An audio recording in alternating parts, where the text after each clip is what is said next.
Good morning, everyone. Kano Satra Surabay yengji kamin pinaro lakpangai kana lai do khangnaba kamin pinaro ai mi suradi hobujunu ngaitena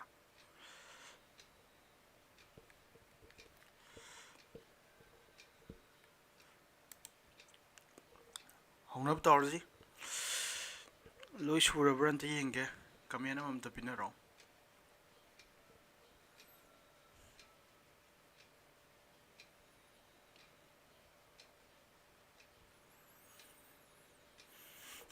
kamena mamta pinaro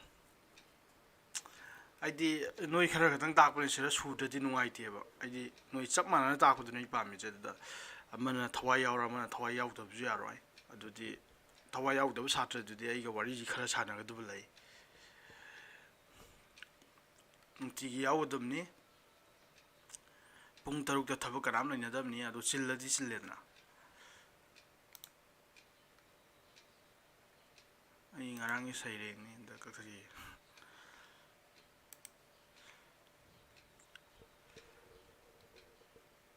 okay mi hum dilaya taidi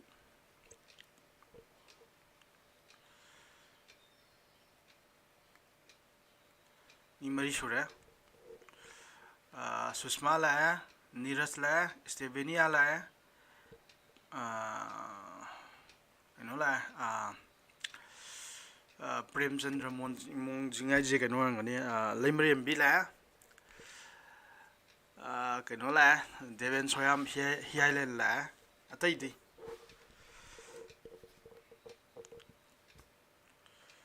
di kai chana gram no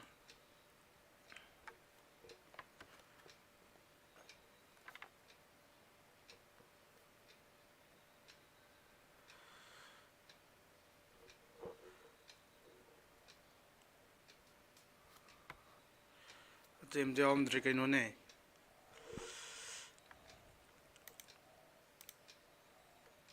suradi hobu nuaite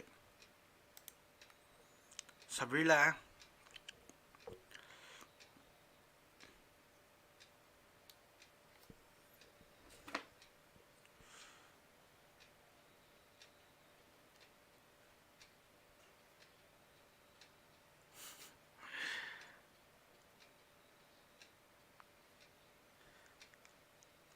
atai kai chana ge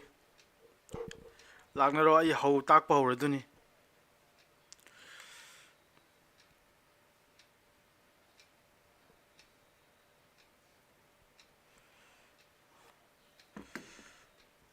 langnaro sen lak chingai je har ge ko kana lak chingai je Avinash lak tree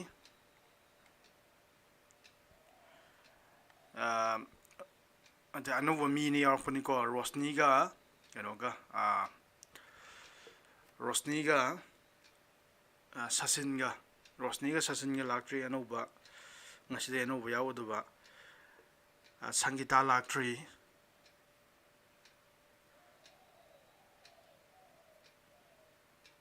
kano yahu tiang le di yaroye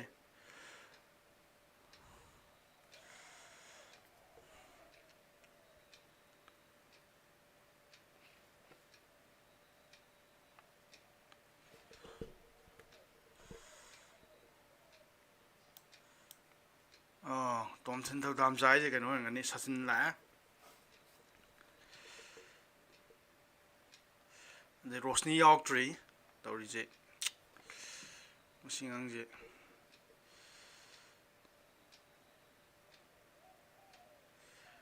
Sangita York tree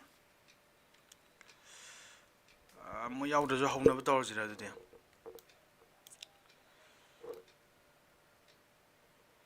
hobuna pharni mo ngai le gams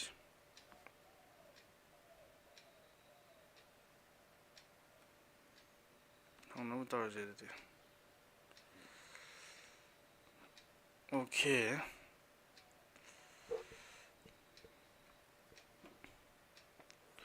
okay adudi yeah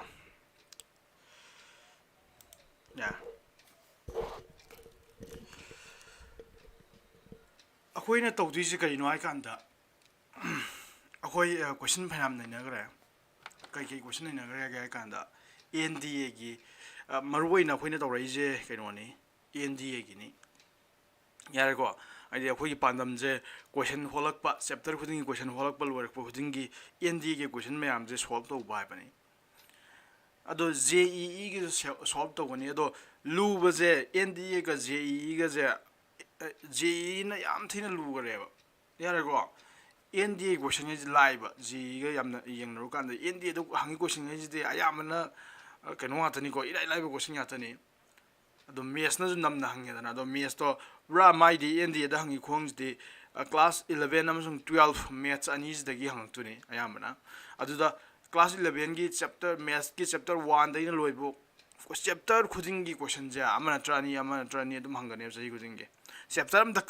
ꯀꯥꯜꯂꯒ ꯍꯪꯉꯣꯏꯕ chapter ꯑꯃ 1 ꯑꯩꯈꯣꯏꯅ ꯍꯧꯖꯤꯛ ꯇꯧꯔꯤ ꯁꯦꯠꯁꯦ ꯁꯤꯗꯒꯤ ꯀꯣꯏꯁꯟ ꯑꯅꯤ ꯑꯍꯨꯝꯗꯤ ꯑꯗꯨꯝ ꯍꯪꯉꯛꯑꯗꯣꯏꯅꯤ ꯌꯥꯔꯦꯀꯣ chapter number 2ꯗꯩꯁꯨ ꯑꯗꯨꯝ ꯍꯪꯉꯛꯑꯗꯣꯏꯅꯤ ꯆꯦꯞꯇꯔ ꯈꯨꯗꯤꯡꯒꯤ ꯍꯪꯉꯦꯕ ꯑꯗꯨꯃꯥꯏꯅ ꯀ꯭ꯂꯥꯁ 12ꯀꯤ ꯃꯦꯠꯁꯀꯤ ꯌꯥꯔꯦꯀꯣ ꯑꯗꯨꯗꯩ ꯆꯦꯞꯇꯔ ꯈꯨꯗꯤꯡꯒꯤ ꯀꯣꯏꯁꯟꯁꯦ ꯑꯗꯨꯝ ꯍꯪꯉꯦ ꯑꯗꯨꯅ ꯅꯪ ꯑꯦꯟ ꯗꯤ ꯑꯦ ꯐꯥꯎꯒꯦ ꯅꯠꯇ꯭ꯔꯒ ꯑꯦꯅꯤ ꯀꯝꯄꯤꯇꯤꯇꯤভ ꯑꯦꯛꯖꯥꯝ ꯐꯥꯎꯒꯦ ꯍꯥꯏ ꯇꯥꯔꯗꯤ 12 ꯂꯣꯏꯔꯒ ꯅꯪ ꯀ꯭ꯂꯥꯁ 11 12ꯀꯤ ꯃꯦꯠꯁ ꯍꯩꯇꯕ ꯁꯨꯡꯌꯥ ꯌꯥꯗꯦꯕ ꯄꯨꯔꯥ ꯀ꯭ꯂꯥꯁ 11 12ꯀꯤ ꯃꯦꯠꯁꯁꯦ ꯄꯨꯔꯥ ꯅꯩꯔꯒ ꯍꯩꯔꯀꯥꯟꯗꯅꯦꯕ ꯅꯪꯅ ꯑꯦꯟ ꯗꯤ ꯑꯦ ꯐꯥꯎꯗꯣꯏꯁꯦ ꯑꯗꯨ ꯏꯆꯝ ꯆꯝ ꯐꯥꯎ ꯌꯥꯕ ꯅꯠꯇꯦ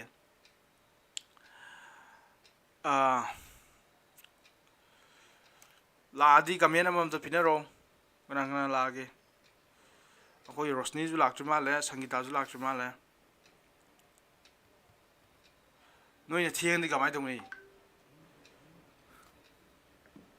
ꯅꯣꯏ ꯊꯦꯡꯉꯗꯤ ꯌꯥꯔꯔꯣꯏ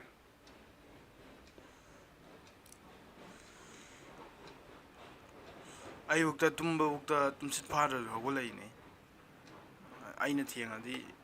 ꯅꯨꯡꯉꯥꯏꯔꯔꯣꯏꯅ ꯑꯗꯨ ꯅꯣꯏ ꯆꯞ ꯃꯥꯟꯅ ꯈꯟꯒꯗꯕꯅꯤ ꯑꯁ ꯑꯩꯅ ꯊꯦꯡꯉꯗꯤ ꯃꯤ ꯑꯇꯩꯒꯤꯗꯣ ꯍꯧ ꯌꯥꯔꯝꯃꯔꯣꯏ ꯌꯥꯔꯦꯀꯣ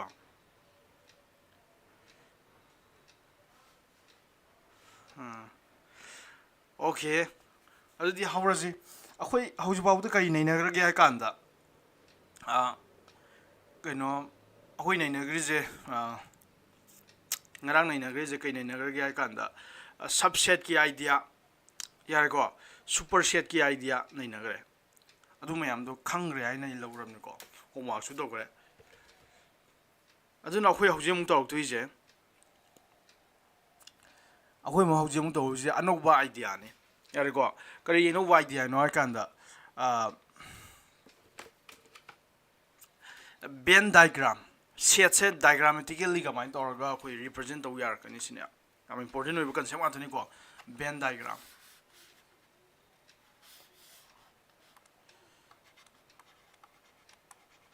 ꯅꯣꯏ ꯅꯣꯠ ꯁꯤꯟꯅꯤꯡꯕꯗꯣ ꯑꯗꯨꯝ ꯑꯩꯅ ꯏꯔꯤꯀꯥꯟꯗ ꯑꯗꯨꯝ ꯁꯤꯜꯍꯧꯕ ꯀꯩꯁꯨ ꯀꯥꯏꯗꯦꯀꯣ ꯅꯣꯏ ꯕꯣꯏ ꯀꯣꯂꯣꯝ ꯄꯥꯔꯒ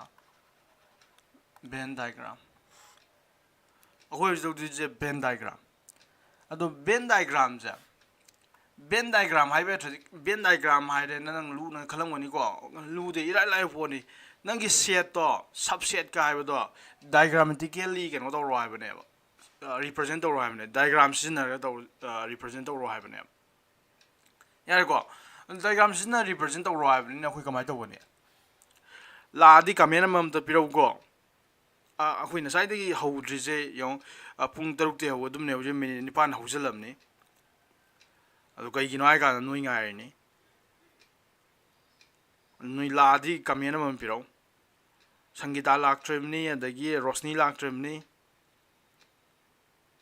ꯑꯗꯒꯤ ꯑꯕꯤꯅꯥꯁ ꯂꯥꯛꯇ꯭ꯔꯤ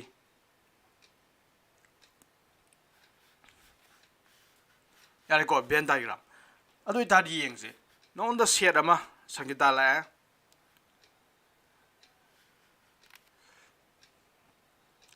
ꯅꯉꯣꯟꯗ ꯁꯦꯠ ꯑꯃ ꯄꯤꯔꯦꯕ ꯑꯦ ꯀꯧꯕ ꯁꯦꯠ ꯑꯃ ꯌꯥꯔꯦꯀꯣ ꯑꯦ ꯀꯧꯕ ꯁꯦꯠꯁꯤꯗ ꯌꯥꯎꯔꯤꯁꯦ 1 2 3 4 5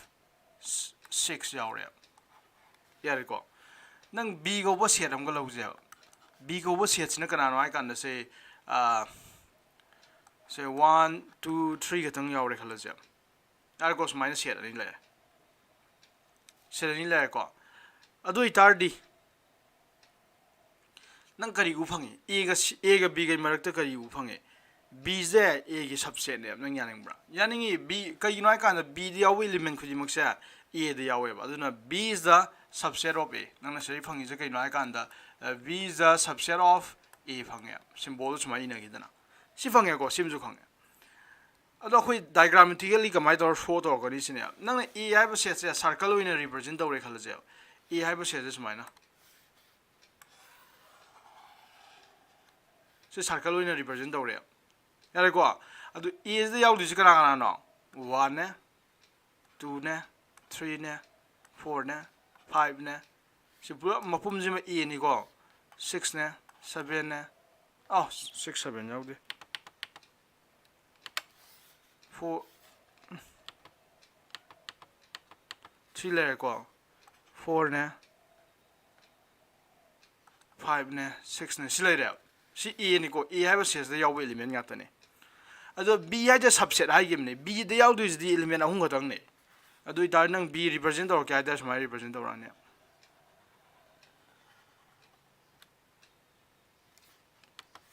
circle ta han ge ko phajana ba circle ta yaw ta u ya dre ne circle ta sina B ha ba set tu ne ya ko aduna nang na srei u phangi je si ji bu kari ga ba Venn diagram ko ya V double N Venn diagram ya ko nang srei u ji game ta te si A ko wa so ba set red set se si gi manung da green set B je yaw ya ko adu subset ne ai ta ri manung da bra totally manung da yaw dum ne se asu subset ne ai yan ta ko aduna Venn diagram je ka sulu bna te ko Venn diagram na tak thoi je kai no ka nangi set ka set ani gi marak leiba mari gi do diagram tikeli tak lak pone yar ko si yam phajaba concept amne adu si ja siradi irai laiba example ni aina pi je adu arupa mayam yaw kini ko adu yengse ado hauji to je akoi set ki maram to gore set ai je kai no to gore set kamai to roga represent to ni to gore mawong ani je set represent to gi roster form haiba ma set builder form haiba ma yar ko mawong ani je represent to gi anouba yauradi rosni ga do yaw triko anouba mi yauradi dagi kaino ju abinasu no anouba yauradi kaino to ro ko comment piro ko ai no yaw dena sadi no ngai ni adagi hoi kai da bor ga kan da kaino to gore set se kamai to represent to ne ba mo ani da represent to hai kari da ahan da set builder form da represent to hai gi do adi su budana roster form da represent to hai gi yare ko aduga ye dagra ga kan subset ki idea adagi empty set ai kai no super set ai kai no yam important oi ba super set ai kai no tawre aduga mathang darak pada mathang darak pada adu taw je operation on set yare ko set da operation ga mai taw kani sine operation on set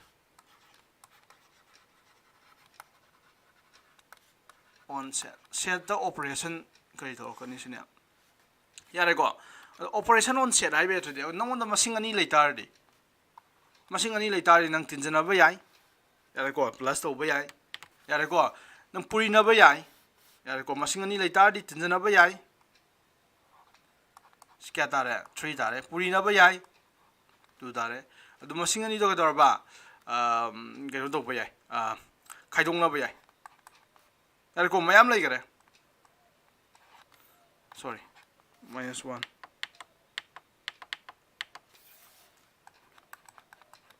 yare ko sidana te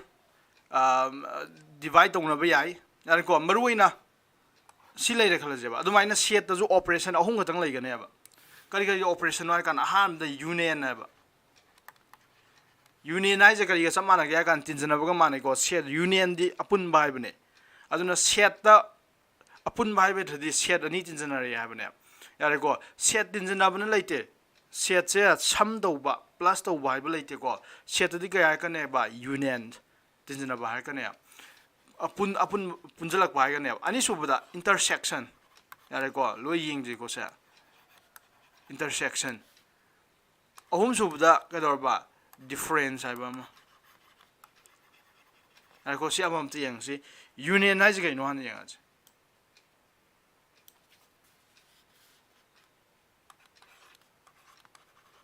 union se non example ne da hana uji example non set am pire 1 comma 2 comma 3 comma 4 b go set am pire se 5 comma 4 comma 2 set ani pire ko ani ji gi union hai tar di a union b ya union ai to sam gare ko union gi symbol je haram ge union gi symbol ji ga mai to kari symbol na pi ne hai kan da sumaina se u sumaina u so je sina union gi symbol pi ga ne ado intersection gi symbol na to asigi ulta ai tare asina sumaina up khibni na si ga ba upward curve yare ko si je kari symbol ne ba upward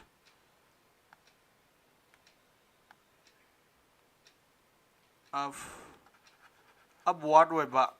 curve na pi ba yare ko cup curve yare ko sina union symbol aduga downward symbol jibo ba downward curve sina kari pi ga ne ba kari symbol pi ga ne ba akoi intersection gi symbol pi ga ne ba aduga difference ki di do minus ki symbol difference ai tar di khaidong na bai bani dana adu minus ki symbol na pi ko aduna ni aina sira iri je kari iri ba sigi union ni ko ina utai ja a haiba seram pirame 1 2 3 4 b haiba seram pirame 5 4 2 a union b a ga b ga union haiba ja to a union b haiba ja au to aina symbol sira to upward curve hai je curve to mathak lom do on ba yare ko si happy je adu union ju si u na rei dana si u gi symbol dana yare ko adu ne do khalo adu a union b je a union b hai tar a ga b ga punjana ro hai bane punjana ji yong ne nang a ga b ga punjana ta de kana ta ne si a ga b ga punjana bai tar si yaw wi li mengai do happy ro som de yaw wi li mengai ju pula happy ro hai bane adu 1 comma 2 comma 3 comma 4 som de yaw wi li mengai lui hape som de kana kana hapa kani 5 hapa ni mathang nang 4 hapa kani mathang 2 hapa kani ai ani mak de yaw wi element happy wa bane na adu bu अखोइने तमगरे kana set di element ani rak hanjana I baja meaningful way dia ani hanjana ina dia siraina ani hanjal je 4 jo ani hanjana ira to 2 jo ani hanjana ira si ina dia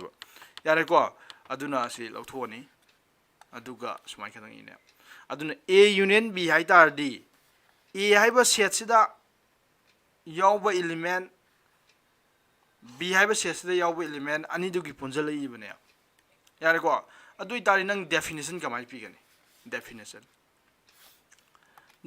pi ma tam jeng ko definition yar ko a union b sigi definition pi ji ko koi kari form da pi ja kan da set builder form da pi ko definition da a union b the element jaw du ngai je x ko bo element ngai ni such that kana no hai kan da nang x da belongs to a x a da zu yaw gani or na traga na x to b da zu yaw gani yare ko x to a da yaw gani natraga ni x to b x to a da yaw gani a da yaw ba natraga b da yaw ba element ngai yaw gani ha yong na a union b holak pa matam da sira yaw ba element ngai kana kana no sira yaw ba or sira yaw ba natraga sira yaw ba or hai be tradi or gi kano meaningful meaning je nang na or jina hai je kai no ai kan da som da yaw ba amsong som da yaw ba hai ba na te ko animakta yawba haibna te ko orgi idea di orgi idea na haije orgi atrana je somda yawba pula thammo haibani yare ko kari gumba orgi muta ina end hairam tardi nang kamai tong si orgi muta ina end na thamam je end thamam tardi nang udui je o a union b je ke dorba x to yawba amasung sorry a to yawba amasung b to yawba haibane end haibe thadi a da yawba masung b da yawba adu itar element do a da yawba b da yawba hai tar kana kana no a da yawba b da yawba hai tar 4 ma yawre 4 je a da b da yawi 2 je a da b da yawi aduna a union b gi value ja 4 ga 2 ga tang taram ga dum ne ba end hapam tar di adu la le ba se si jim da la le kai no kan a union b da di si tar roi ba 4 ga 2 ga tang apun ba tar ka dum ne gen dai goi na ning ja aduna a union b gi definition pira ko matam da bra apun bo oi bani na nang sira end da hapak pa ya de or hapak ne or ha ba wai yare ko adu samana nang intersection define da yare intersection hai ta di sing with the common way bai bane sai example du yeng ji ko a intersection ki symbol di kano to bai bo yung na downward nang cup to downward open downward hai bo yare ko a intersection b ai ne je yare ko a intersection b da di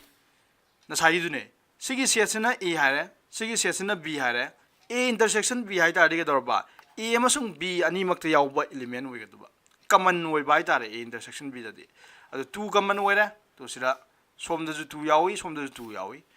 adu ga 4 ju yawi som da ju 4 yawi som da 4 yawi aduna definition iba matam da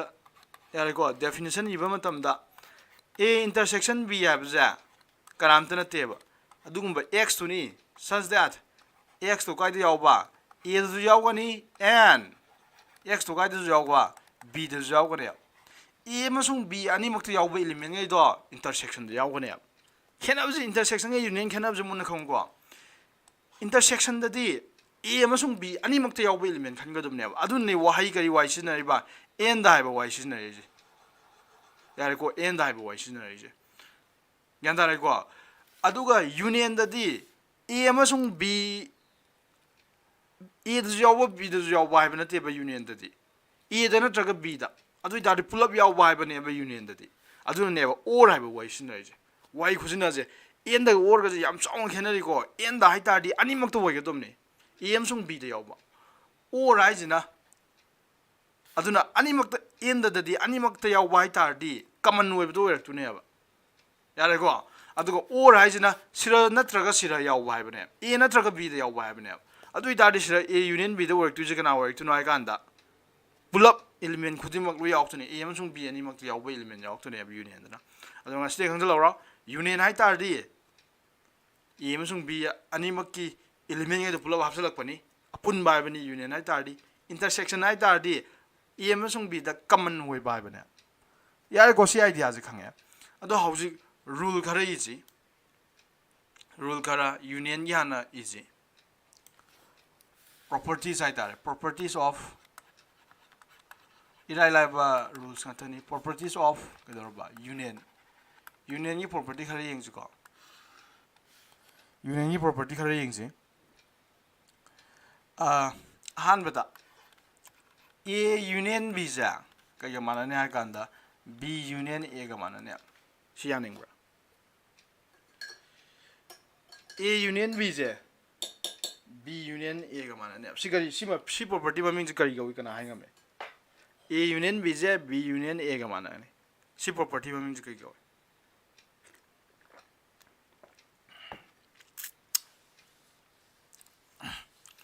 commutative property ga wi ko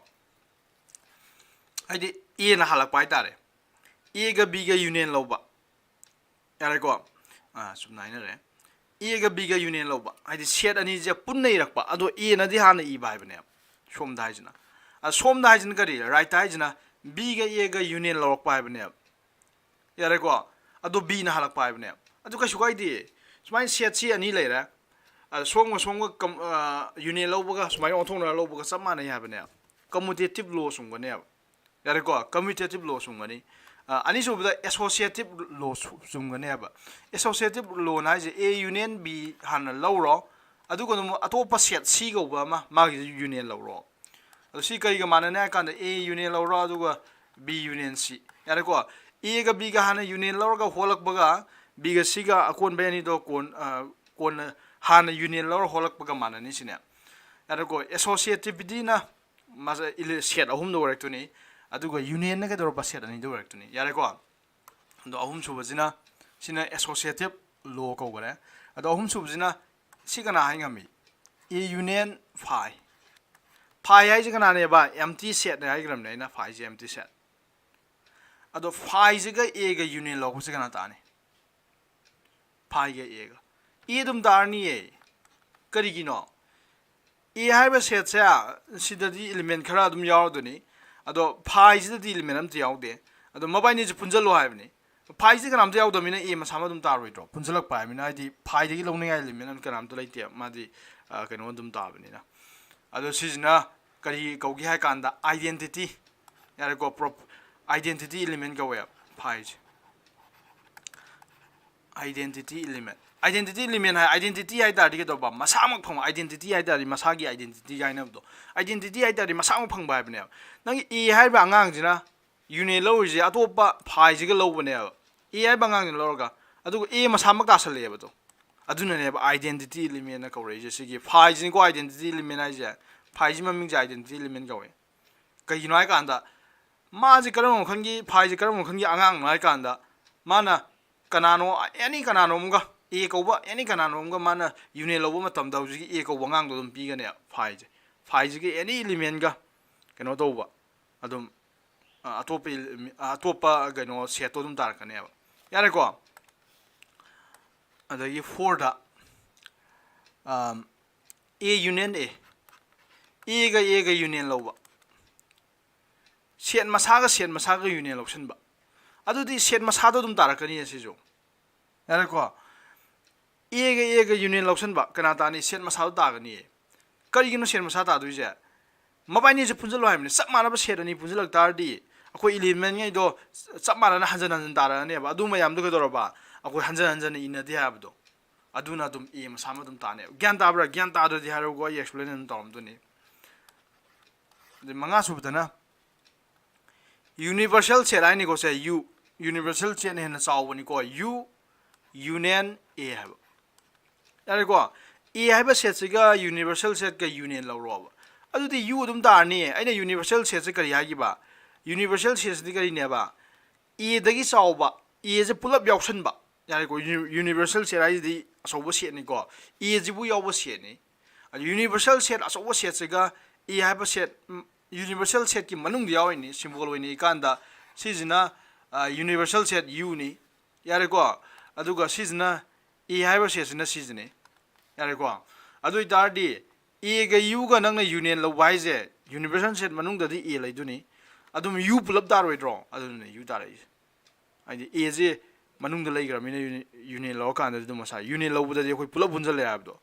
ado magi aso wam lai jara mi adu da magi do e je mo hanjan na salak pani adu element do hanjan na ina de adu ne u dum da je yare ko sijina ka dor ba properties of union na ba siga chap mana na khoi intersection yi ju property lai re yare ko adu tau je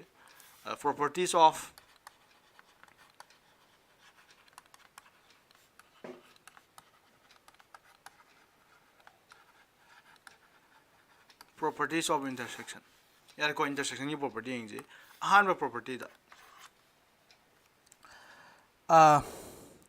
samane sai du ga a intersection b je commutative law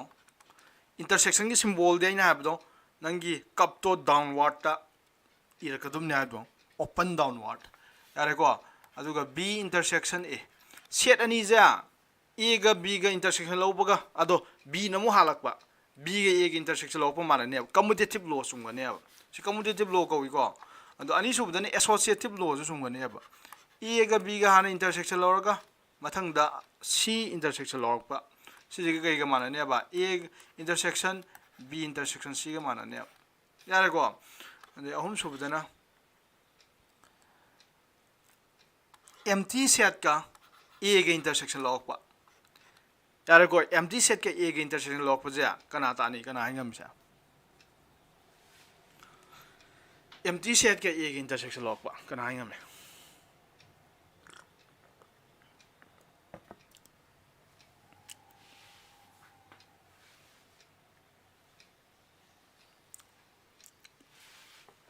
kana hingam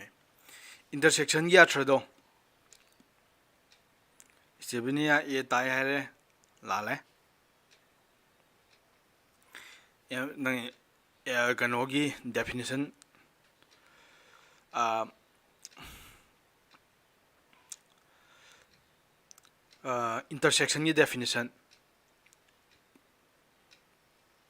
intersection ni definition ke yayi atin yi sum pire ko ka sugaite lan ba ka sugaite yo ai kano mai ke miyo bje loi lan ba ga tani akhoi lala loi kano tok tu nya tani hayak tu nya tani lan dana haidi mai thi dana mai pa e hai ba mi kanam lai tam ni ko ma di mai adum pa lai hai ba mi lai tam ni kananom na mai pak lai do ma ka mai thi ba lai kan da pak lai ne ꯃꯥꯏꯊꯤꯔꯀꯥꯟꯗ ꯃꯤꯁꯦ ꯂꯣꯏ ꯍꯩꯔꯦꯕ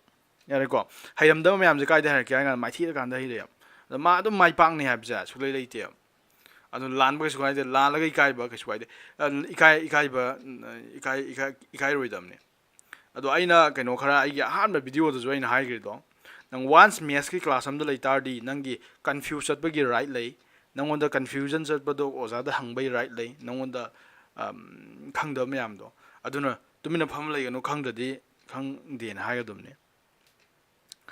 ꯌꯥꯔꯦꯀꯣ ꯍꯤꯌꯥꯂꯦꯟ ꯍꯥꯏꯁꯤ ꯀꯩꯅꯣ ꯌꯦꯡꯁꯤ there is nothing common between empty set and set with elements hence it will be empty ꯌꯥꯔꯦꯀꯣ ꯁꯤꯅ ꯍꯥꯏꯁꯦ intersection ꯍꯥꯏꯕ ꯂꯩꯇ꯭ꯔꯗꯤ common ꯑꯣꯏꯕꯅꯦ ꯍꯥꯏꯕꯣ ꯌꯥꯔꯦꯀꯣ ꯑꯗꯣ A ꯍꯥꯏꯕ ꯁꯦꯠꯁꯤꯗꯤ ꯀꯅꯥꯅꯣ ꯈꯔ ꯌꯥꯎꯔꯝꯃꯗꯣꯏꯅꯤ ꯌꯥꯔꯦꯀꯣ ꯑꯗꯨꯒ ꯐꯥꯏ ꯍꯥꯏꯁꯤꯗꯤ ꯀꯩꯗꯧꯔꯕ ꯐꯥꯏ ꯍꯥꯏꯁꯤꯗꯤ ꯑꯦꯝꯇꯤ ꯁꯦꯠꯅꯤ ꯀꯅꯥꯝꯇ ꯌꯥꯎꯗꯤꯌꯦ ꯌꯥꯔꯦꯀꯣ ꯁꯣꯝꯁꯤꯅ ꯀꯅꯥꯝꯇ ꯌꯥꯎꯗꯕ ꯑꯉꯥꯡꯅꯤ ꯃꯥꯏ ꯃꯅꯨꯡꯗ ꯀꯅꯥꯝꯇ ꯂꯩꯇꯦ ꯂꯨꯄꯥ ꯑꯝꯇ ꯂꯩꯇꯦ ꯍꯥꯏꯔꯣ ꯅꯠꯇ꯭ꯔꯒꯅ ꯑꯦꯅꯤ ꯀꯔꯤꯝꯇ ꯂꯩꯇꯦ ꯃꯉꯣꯟꯗ ꯁꯣꯝꯁꯤꯗꯅ ꯃꯌꯥꯝ ꯂꯩꯈꯔꯦ ꯂꯩꯔꯝꯕ ꯌꯥꯏ ꯂꯩꯔꯝꯗꯕ ꯌꯥꯏ ꯑꯩ ꯈꯪꯗ꯭ꯔꯦ ꯑꯗꯣ ꯃꯉꯣꯟꯗꯗꯤ ꯈꯔꯗꯤ ꯂꯩꯔꯅꯤ ꯑꯗꯣ intersection ꯂꯧꯔꯛꯄ ꯍꯥꯏꯗꯤ ꯃꯕꯥꯏꯅꯤ ꯃꯔꯛꯇ ꯀꯔꯤ ꯀꯃꯟ ꯑꯣꯏꯒꯦ ꯍꯥꯏꯕꯅꯦꯕ ꯀꯃꯟ ꯀꯅꯥꯝ ꯑꯣꯏꯗꯦ ꯍꯥꯏꯗꯨꯅꯦꯕ ꯀꯩꯒꯤꯅꯣ ꯍꯥꯏꯀꯥꯟꯗ ꯁꯣꯝꯗ ꯂꯦꯞꯇ ꯂꯩꯔꯤ ꯑꯉꯥꯡꯁꯤꯗꯤ ꯀꯅꯥꯝꯇ ꯌꯥꯎꯗꯕ ꯑꯉꯥꯡꯅꯦꯕ ꯑꯗꯨꯅ ꯁꯤ ꯐꯥꯏ ꯇꯥꯒꯅꯦꯕ ꯌꯥꯔꯦꯀꯣ ꯃꯊꯪꯗꯤ universal set intersection A any set A ꯀꯧꯕ ꯑꯃꯒ universal set U ꯑꯆꯧꯕ set U ꯒꯤ ꯃꯅꯨꯡꯗ A ꯌꯥꯎꯔꯅꯤꯀꯣ universal set ꯍꯥꯏꯁꯤꯗꯤ ꯑꯆꯧꯕ ꯁꯦꯠꯅꯤ ꯌꯥꯔꯦꯀꯣ universal set ꯍꯥꯏꯁꯤ ꯁꯤ ꯑꯆꯧꯕ set U ꯍꯥꯏꯕ ꯁꯦꯠꯁꯤꯅꯤ ꯑꯗꯨ ꯃꯅꯨꯡꯗ A ꯍꯥꯏꯕ ꯑꯉꯥꯡꯁꯤ ꯌꯥꯎꯔꯤꯅꯦ A ꯍꯥꯏꯕ ꯑꯉꯥꯡꯁꯤ ꯌꯥꯎꯔꯤꯅꯦ ꯑꯗꯨꯒꯤ intersection ꯍꯥꯏꯕ ꯌꯥꯔꯦꯀꯣ ꯑꯗꯨ ꯀꯅꯥ ꯇꯥꯅꯤ ꯁꯤꯗꯤ ꯑꯆꯧꯕ ꯁꯦꯠ ꯌꯨꯁꯤꯒ ꯃꯥꯒꯤ ꯃꯅꯨꯡꯗ ꯌꯥꯎꯔꯤꯕ ꯑꯉꯥꯡ ꯑꯦꯁꯤꯒ ꯃꯕꯥꯏꯅꯤ ꯃꯔꯛꯇ ꯀꯃꯟ ꯑꯣꯏꯕ ꯏꯂꯤꯃꯦꯟꯁꯤ ꯀꯅꯥꯅꯣꯕ ꯑꯆꯧꯕ ꯁꯦꯠ ꯌꯨꯁꯤꯒ ꯁꯤꯒꯤ ꯑꯉꯥꯡ ꯑꯦꯁꯤꯒ ꯃꯕꯥꯏꯅꯤ ꯃꯔꯛꯇ ꯀꯃꯟ ꯑꯣꯏꯕꯁꯤ ꯀꯅꯥꯅꯣꯕ ꯑꯦ ꯇꯥꯅꯤꯀꯣ ꯀꯩꯒꯤꯅꯣ ꯍꯥꯏꯀꯥꯟꯗ ꯀꯃꯟ ꯑꯣꯏꯕ ꯅꯪꯅ ꯑꯗꯨꯝ ꯎꯗ꯭ꯔꯣꯁꯦ ꯁꯤꯁꯤꯅꯦ ꯀꯃꯟ ꯑꯣꯏꯁꯦ ꯁꯤ ꯃꯅꯨꯡꯉꯩꯁꯤ ꯂꯣꯏ ꯀꯃꯟ ꯑꯣꯏꯔꯦ ꯑꯇꯩꯗꯤ ꯑꯝꯇ ꯀꯃꯟ ꯑꯣꯏꯗꯦ ꯁꯤ ꯃꯄꯥꯟꯗ ꯍꯦꯛ ꯌꯦꯡꯉꯨꯀꯥꯟꯗ ꯅꯪ ꯀꯃꯟ ꯑꯣꯏꯗꯦ ꯁꯥꯔꯅ ꯍꯥꯏꯔꯅꯦ ꯀꯩꯒꯤꯅꯣ ꯍꯥꯏꯀꯥꯟꯗ ꯁꯤ ꯃꯄꯥꯟꯗ ꯂꯩꯕ ꯁꯤ ꯑꯉꯥꯡꯁꯤꯗꯤ ꯀꯩꯗꯧꯔꯕ ꯁꯤ ꯑꯉꯥꯡꯁꯤꯗꯤ ꯀꯩꯗꯧꯔꯕ ꯌꯨꯗꯗꯤ ꯌꯥꯎꯏ ꯑꯦꯗꯗꯤ ꯌꯥꯎꯗꯦ ꯍꯥꯏꯔꯛꯀꯅꯦꯕ ꯑꯗꯨꯕꯨ ꯑꯦꯒꯤ ꯃꯅꯨꯡꯗ ꯌꯥꯎꯕ ꯏꯂꯤꯃꯦꯟ ꯈꯨꯗꯤꯡꯃꯛꯇꯤ ꯑꯦꯗꯗꯤ ꯌꯥꯎꯖꯔꯦ ꯑꯦ ꯑꯗꯣ ꯌꯨꯗꯁꯨ ꯌꯥꯎꯔꯅꯦ ꯀꯩꯒꯤꯅꯣ ꯍꯥꯏꯀꯥꯟꯗ ꯁꯤ ꯑꯦꯁꯤꯗꯤ ꯌꯨ ꯑꯄꯨꯟꯕ ꯑꯆꯧꯕꯁꯤꯗꯤ ꯌꯥꯎꯕꯅꯤꯅ ꯁꯤ ꯀꯩꯗꯧꯔꯕꯁꯦ ꯁꯤ ꯑꯦ ꯇꯥꯅꯦꯕ ꯌꯥꯔꯦꯀꯣ next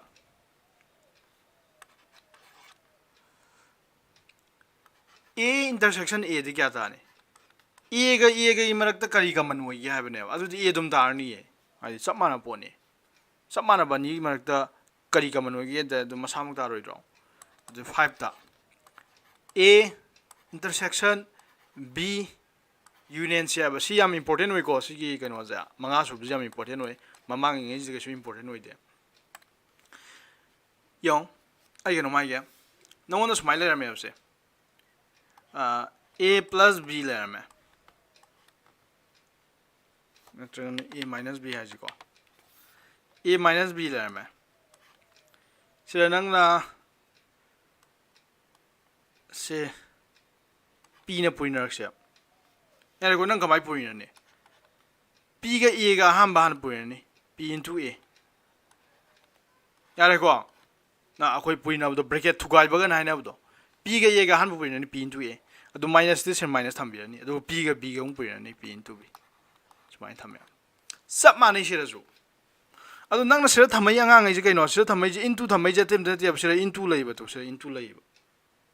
P into A minus B ꯍꯥꯏꯕꯅꯦ ꯑꯩꯈꯣꯏ ꯊꯝꯅꯗꯕ ꯋꯥꯅꯤꯀꯣ ꯁꯤꯗ ꯏꯟꯇꯨ ꯂꯩꯅꯤ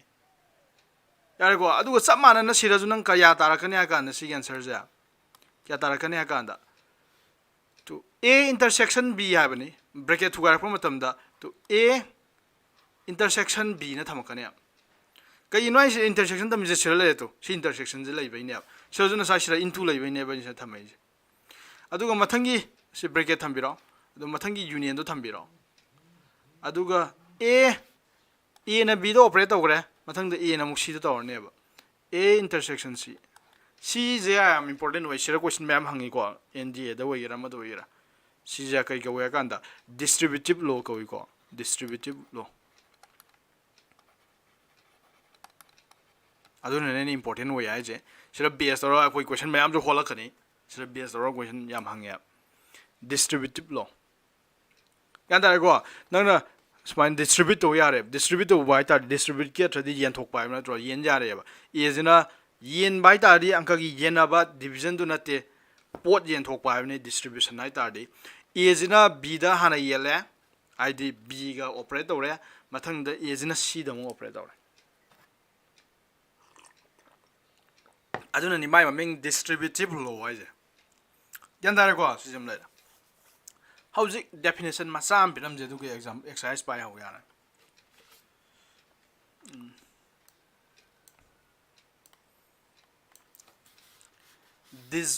disjoint set disjoint set ꯍꯥꯏꯁꯦ ꯀꯩꯅꯣꯕ ꯃꯃꯤꯡꯗꯒꯤ ꯑꯗꯨꯝ ꯅꯪ ꯈꯪꯒꯗꯕꯅꯦ join ꯍꯥꯏꯕ ꯑꯊ꯭ꯔꯗꯤ ꯀꯩ ꯍꯥꯏ ꯁꯤꯗ ꯋꯥꯍꯩ ꯑꯅꯤꯅꯅꯤ ꯁꯥꯏꯁꯦ this plus join ꯋꯥꯍꯩ ꯑꯅꯤꯅꯅꯤ join ꯗꯤ ꯁꯝꯅꯕ ꯍꯥꯏꯕꯅꯦ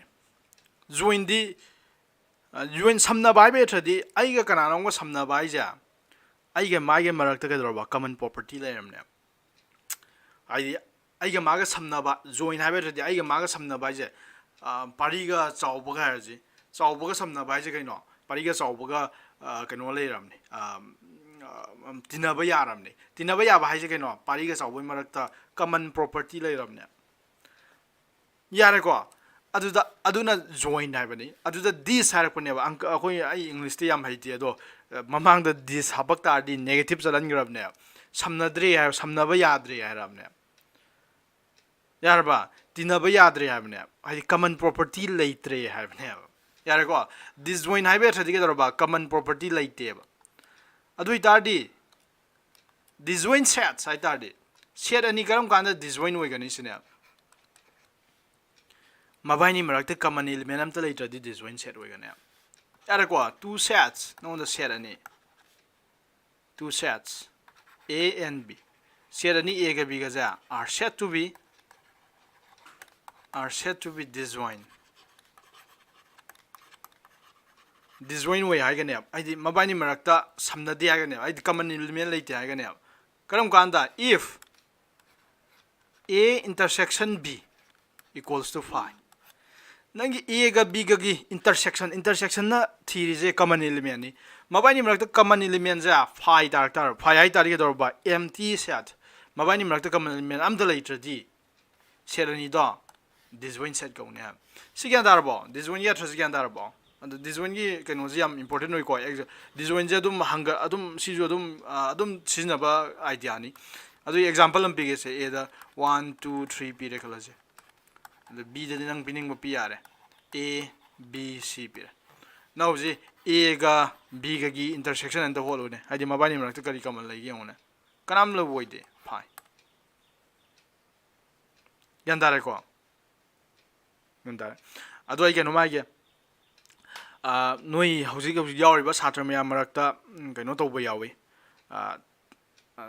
ꯊꯦꯔꯦꯛ ꯅꯥꯔꯦꯛ ꯇꯧꯕ ꯌꯥꯝ ꯌꯥꯎꯏ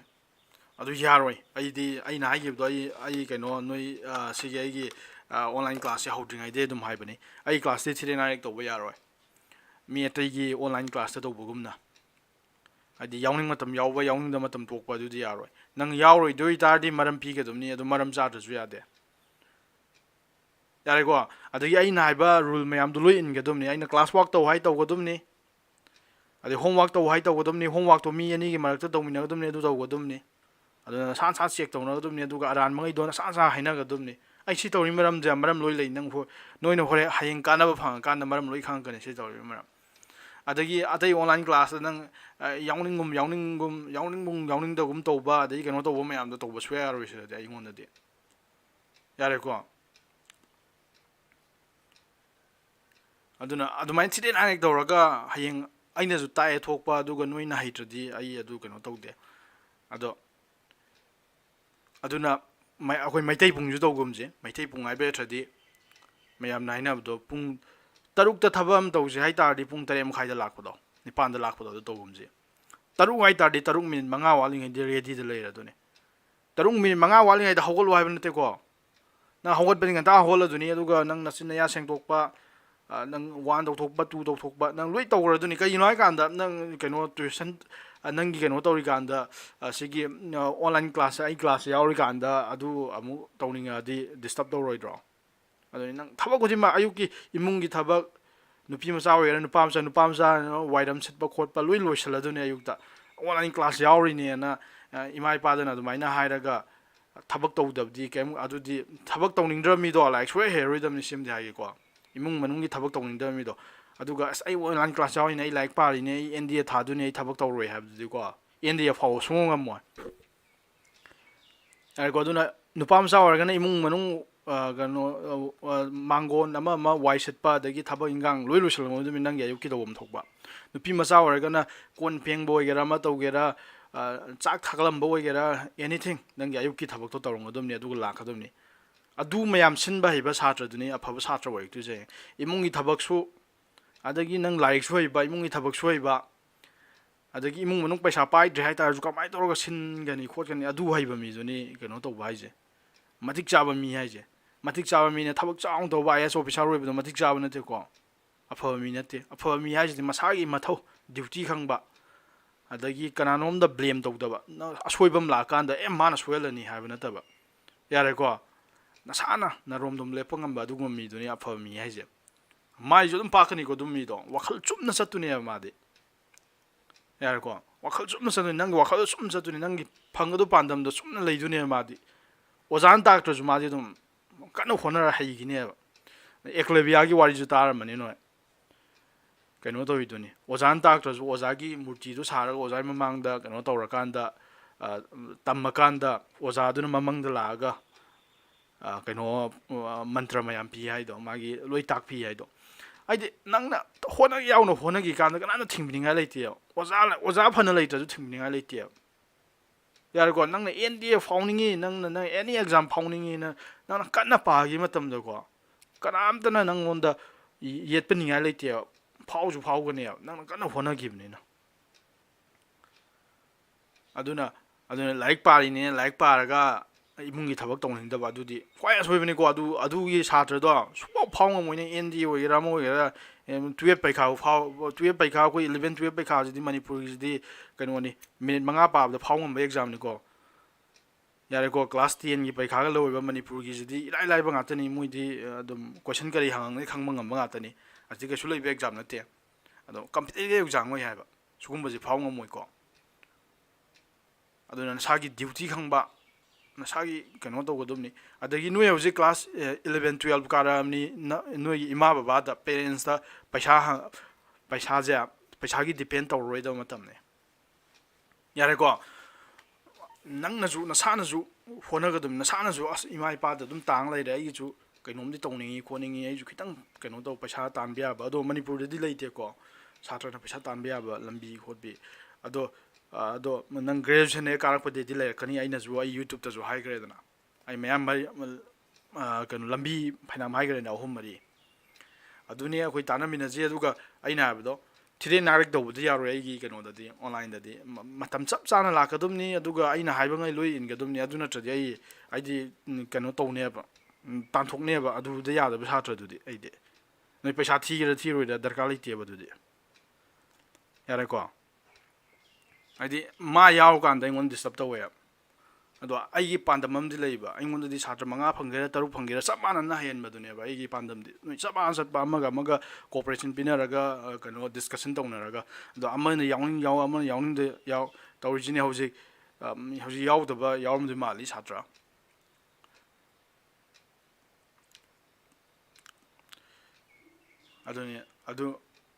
aduni punsiya ji adu ngathani nangna dumaina khandradi nangi kano roi mi oiga dum nate yare si wari ya yo re kano tors yare this one set like exercise by hoji ko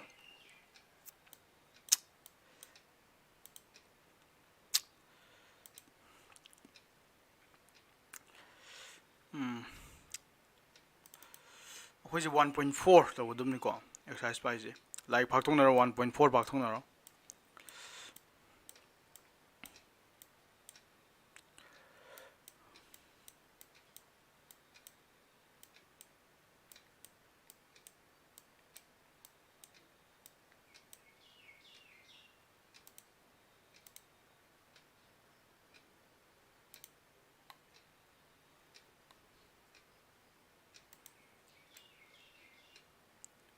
ꯅꯣꯏ ꯃꯔꯛꯇꯁꯨ ꯌꯥꯝ ꯌꯥꯎꯔꯝꯗꯣꯏ ꯃꯥꯜꯂꯤ ꯀꯩꯅꯣ ꯇꯧꯕ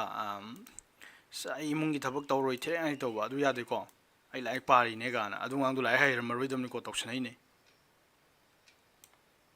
ꯂꯥꯏꯔꯤꯛ ꯄꯥꯕ ꯍꯥꯏꯁꯤꯗꯤ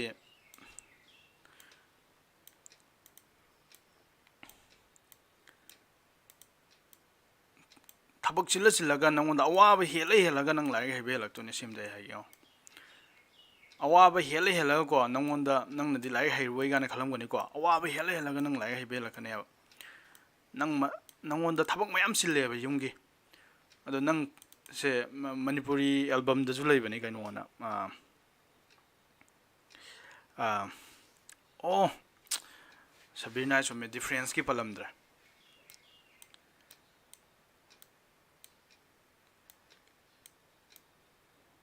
ꯁꯦ ꯃꯅꯤꯄꯨꯔꯤ ꯑꯦꯜꯕꯝꯗ ꯌꯥꯝ ꯐꯖꯕ ꯑꯦꯜꯕꯝ ꯑꯃ ꯂꯩ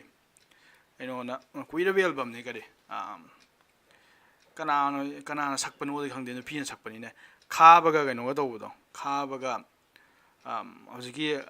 ꯈꯥꯕꯁꯤꯅ ꯃꯃꯥ ꯃꯆꯥꯁꯤꯅ ꯏꯃꯨꯡ ꯑꯃꯒꯤ ꯏꯅꯥꯛ ꯈꯨꯟꯕ ꯏꯃꯨꯡ ꯑꯃꯒꯤ ꯊꯕꯛ ꯇꯧꯔꯒ ꯂꯥꯏꯔꯕꯅꯦꯕ ꯏꯃꯨꯡꯗꯨꯒꯤ ꯀꯣꯜ ꯂꯤꯛ ꯐꯦꯡꯕ ꯏꯁꯤꯡ ꯀꯩ ꯍꯣꯟꯕ ꯊꯕꯛ ꯀꯩ ꯇꯧꯔꯒ ꯀꯩꯅꯣ ꯇꯧꯕꯗꯣ ꯍꯧꯖꯤꯛꯀꯤ ꯏꯃꯨꯡꯁꯤꯒꯤ ꯏꯅꯥꯛ ꯈꯨꯟꯕ ꯏꯃꯨꯡꯁꯤꯒꯤ ꯃꯆꯥꯅꯨꯄꯤꯁꯤꯁꯨ ꯃꯥꯒ ꯀ꯭ꯂꯥꯁ ꯃꯥꯟꯅꯕ ꯇꯝꯃꯤꯟꯅꯕꯗꯤ ꯅꯠꯇꯦꯀꯣ ꯑꯗꯨꯗ 12 ꯊꯥꯕꯩꯗꯨꯗ ꯑꯃꯗꯨꯅ ꯑꯣꯖꯥ ꯀꯧꯔ ꯇꯥꯛꯄ ꯑꯗꯨꯗ ꯈꯥꯕꯅ ꯅꯥꯀꯟꯗ ꯆꯠꯂ ꯁꯤꯡꯒ ꯈꯥꯏꯔ ꯇꯨꯃꯤꯟ ꯇꯥꯔꯒ ꯑꯣꯖꯥꯅ ꯇꯥꯛꯄꯒꯗꯣ ꯏꯁꯜꯍꯧꯔꯒ ꯑꯗꯒꯤ ꯆꯥꯒꯗꯣ ꯄꯤꯕ ꯆꯠꯀꯥꯟꯗ ꯀꯩꯅꯣ ꯇꯧꯕꯗꯣ ꯃꯥꯒꯤ ꯅꯣꯠꯁꯀ ꯌꯦꯡꯉꯀꯥꯟꯗ ꯊꯤꯅ ꯉꯥꯡꯕꯤꯕ ꯑꯗꯣ ꯃꯥꯅ ꯄꯥꯈꯤꯕ ꯃꯌꯥꯝꯗꯣ ꯑꯗꯨꯗ ꯌꯥꯔꯦꯀꯣ ꯑꯗꯒꯤ ꯉꯥꯛꯇꯪ ꯅꯨꯃꯤꯗꯥꯡ ꯉꯥꯛꯇꯪ ꯄꯣꯊꯥꯕꯗꯒ ꯑꯍꯤꯡꯗꯒ ꯊꯥꯎꯃꯩ ꯕꯨꯟꯗꯣꯟꯗ ꯃꯝꯃꯒ ꯄꯥꯈꯤꯕ ꯃꯌꯥꯝꯗꯣ ꯑꯗꯨ ꯑꯦꯜꯕꯝ ꯑꯃ ꯂꯩꯕꯅꯦ ꯅꯣꯏ ꯌꯦꯡꯉꯕ꯭ꯔꯥ ꯌꯦꯡꯗ꯭ꯔꯤꯕ ꯌꯥꯝ ꯐꯖꯕ ꯑꯦꯜꯕꯝ ꯑꯃ ꯂꯩꯕꯅꯦꯕ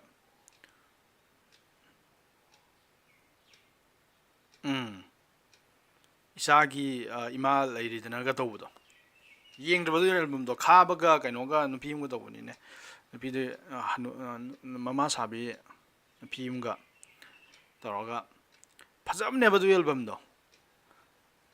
ꯑꯗꯨꯗ ꯈꯥꯕꯅ ꯇꯧꯔꯤꯗꯣ ꯍꯥꯏꯗꯤ ꯃꯥꯅ ꯁꯤꯡꯒ ꯈꯥꯏꯔꯒ ꯉꯥꯛꯇꯪꯒ ꯆꯞ ꯂꯦꯞꯄꯅꯦꯕ ꯀꯩꯒꯤꯅꯣ ꯍꯥꯏꯀꯥꯟꯗ ꯑꯁꯣꯝꯗ ꯇꯨꯏꯁꯟ ꯇꯧꯔꯤꯅꯦꯕ ꯇꯨꯏꯁꯟ ꯇꯧꯕꯗꯣ ꯃꯥꯗꯤ ꯇꯨꯏꯁꯟ ꯇꯧꯕꯗꯣ ꯐꯪꯗ꯭ꯔꯕꯅꯤꯅ ꯅꯥꯀꯟꯗꯒꯤ ꯇꯥꯔꯒ ꯀꯩꯅꯣ ꯃꯥꯒꯤ ꯆꯦ ꯃꯆꯦꯠ ꯀꯣꯂꯣꯝ ꯃꯆꯦꯠ ꯑꯃ ꯄꯨꯊꯣꯛꯑꯒ ꯏꯕꯒꯤ ꯈꯣꯠꯄꯒꯤ ꯇꯧꯕꯗꯣ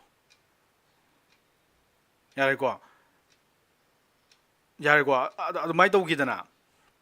ꯑꯗꯨꯃꯥꯏꯅ ꯇꯧꯔꯒ ꯍꯣꯠꯅꯔꯛꯄ ꯌꯦꯡꯉꯣ ꯃꯥꯒꯤ ꯈꯨꯍꯣꯠꯅꯗꯣ ꯃꯥꯟꯅꯗꯦꯕ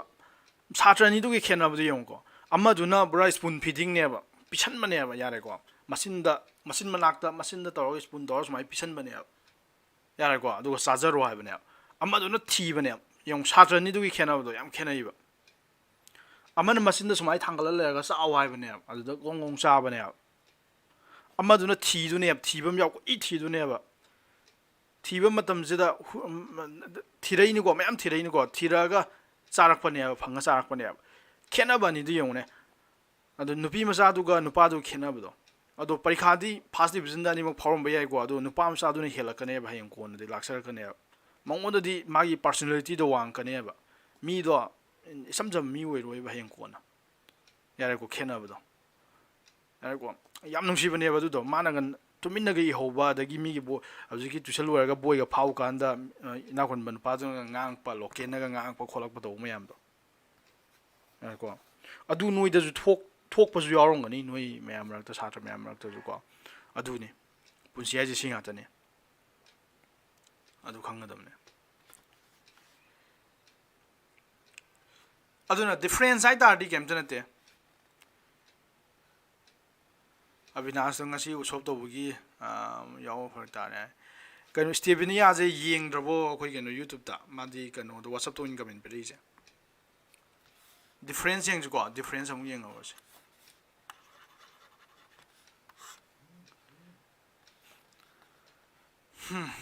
ꯗꯤꯐ꯭ꯔꯦꯟꯁ ꯑꯃꯨꯛ ꯌꯦꯡꯉꯁꯤꯀꯣ ꯗꯤꯐ꯭ꯔꯦꯟꯁ ꯑꯃꯨꯛ ꯌꯦꯡꯉꯁꯤ ꯁꯦꯠ ꯑꯅꯤꯒꯤ ꯃꯔꯛꯇ ꯂꯩꯕ ꯗꯤꯐ꯭ꯔꯦꯟꯁ ꯍꯥꯏꯕ ꯌꯥꯔꯦꯀꯣ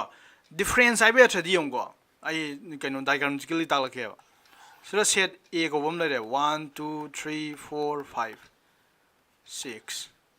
ꯁꯤꯗ ꯑꯦ ꯀꯧꯕ ꯁꯦꯠ ꯑꯃ ꯂꯩꯔꯦ ꯑꯗꯨꯒ ꯁꯤꯗ B go set am later. B go set. B go set in a go 5, 6, 7, 8, 9 yaw college. Ado A minus B I tardy A the B kaido ko ibane. The A the yaw music an 1, 2, 3, 4, 5, 6 ne. Adagi B kaido ko iba B the 5, 6, 7, 8, 9.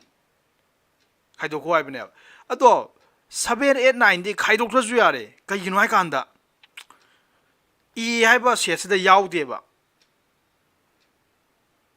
Yaragwa Aduna Nanga Kaidok to together ba E the element can Kaidok never. E the Zubi the job element can Kaidok to never. Aduna E the B Kaidok ba high betradi, E the young element to the B Yawasung to Kaidok now. Adu Taran Panduza Darba, then level do A minus B the level 1, 2, 3, 4, Sigatang level near. Yaragwa Aduna now you ufang A minus B high betradi came then. A the yauba Yarego A minus B I better D. A the A minus B the yaudu eliminate A the yauba Yarego B the yaudu eliminate yatane. I know I do cantabra. A minus B the yaudu eliminate A the yaw eliminate B the empty yauriba. Yarego Yone 1, 2, 3, 4 I will eliminate A the yaw B the yaw maze B the yaw de. Yarego Aduna A minus B the nang C number 6 yaw yaroiba. Karigino number 6 ya A the yaw B the yaw. Aduna A minus B the D A the yaw B the yaw ya de. A minus B the yaw to Jaka never. A the yaw katang yaw dum never. B the yaw to yaw ya de. Karigino I can't say B to Kaido Kiba. Yarego Aduna A minus B definition Jaka might be. A minus B I will share the definition Jaka might be. X says that X belongs to A. X A the yawadum ni, but X does not belongs to B. X A B the yawadum ne. You go see definition is important. We go A minus B definition any is gan dabrion. A minus B is the yawdu element is a dugum element X to ni. Current element says that X to A the yawe, but X does not belongs to B. B the yawe. See gan the see important we go definition me amja. Gan example superior. Exercise 5 hours. 1.4. Say Rosni have I send Pim the Mazing around the in a hour group to Zapa when ying to the comments from the video. When Puan Toraga under they are.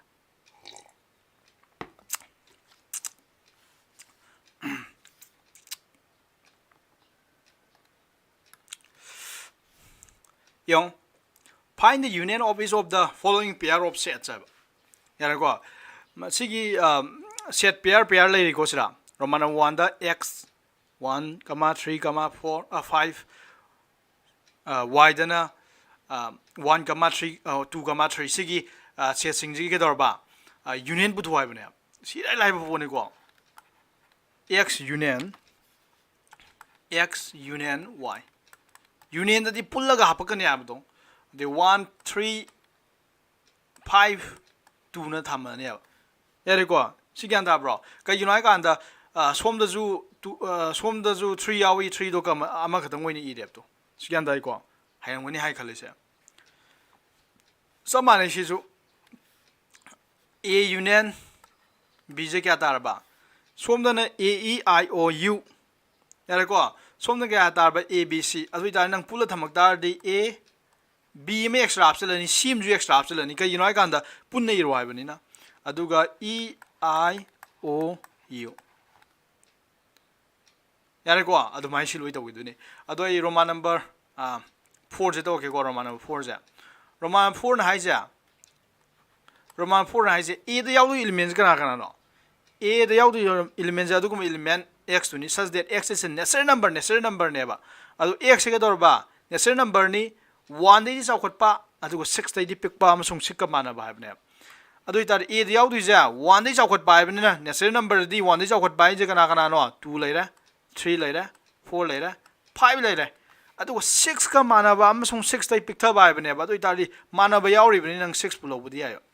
Sigan Gantabro Susma ꯑꯗꯣ B ꯗꯅ ꯀꯩꯗꯧꯔꯕꯁꯦ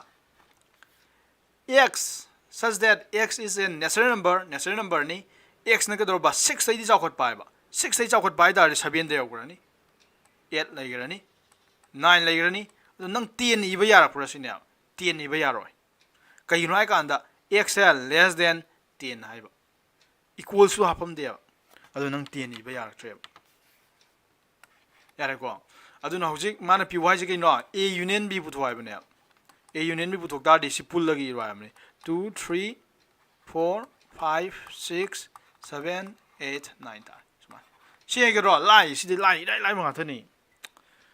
시는 홀 레이제 홀 웨이담니 라이 라이 같으니 고 question number 2 뭐 얘기지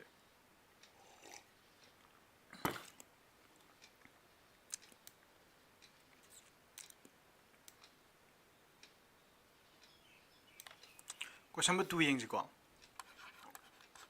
question number 2 the pyramid je a go wo seram pyramid a ji ga yaw je a b yaw re b ji yaw ji kana kana yaw ga kan a b c yaw re du mana ngi je is a is the subset of b a ja b gi subset la ba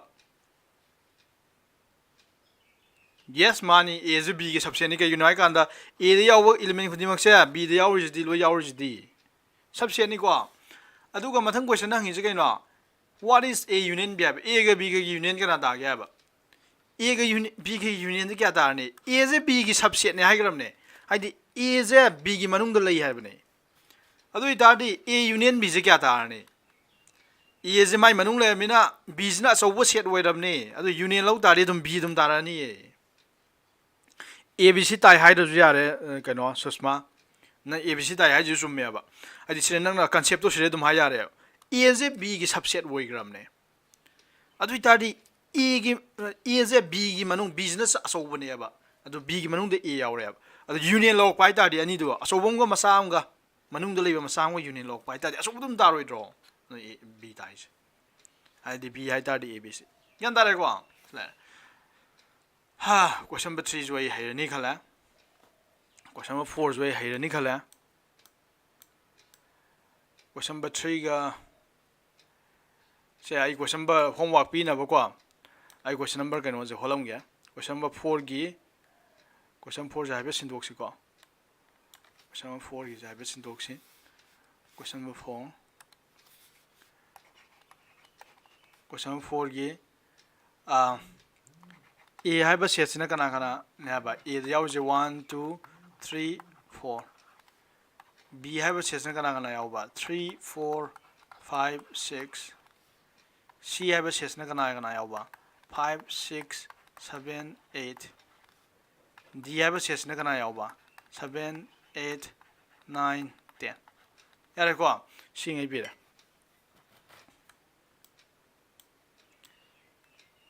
aduga hojik lai je question ja hangi je yong ko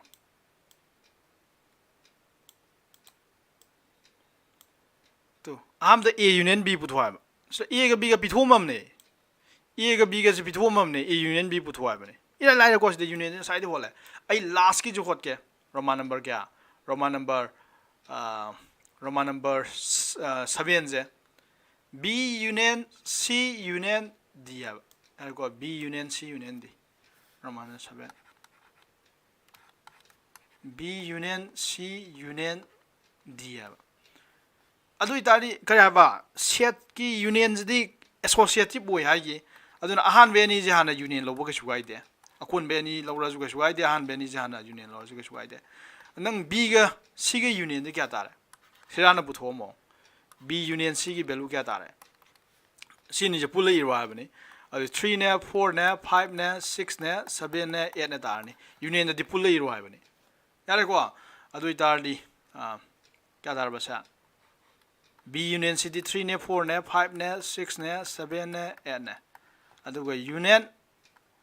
D D di kana no 7 ne 8 ne 9 ne 10 ne yare ko adu C ge mu union lo ro ha ba ni C ge mu union di kya ta ba full le ro se 3 ne 4 ne 5 ne 6 ne 7 ne 8 ne 9 ne 10 ne ilai lai na tra ilai lai ba ga sani ko kem tu lu ba na te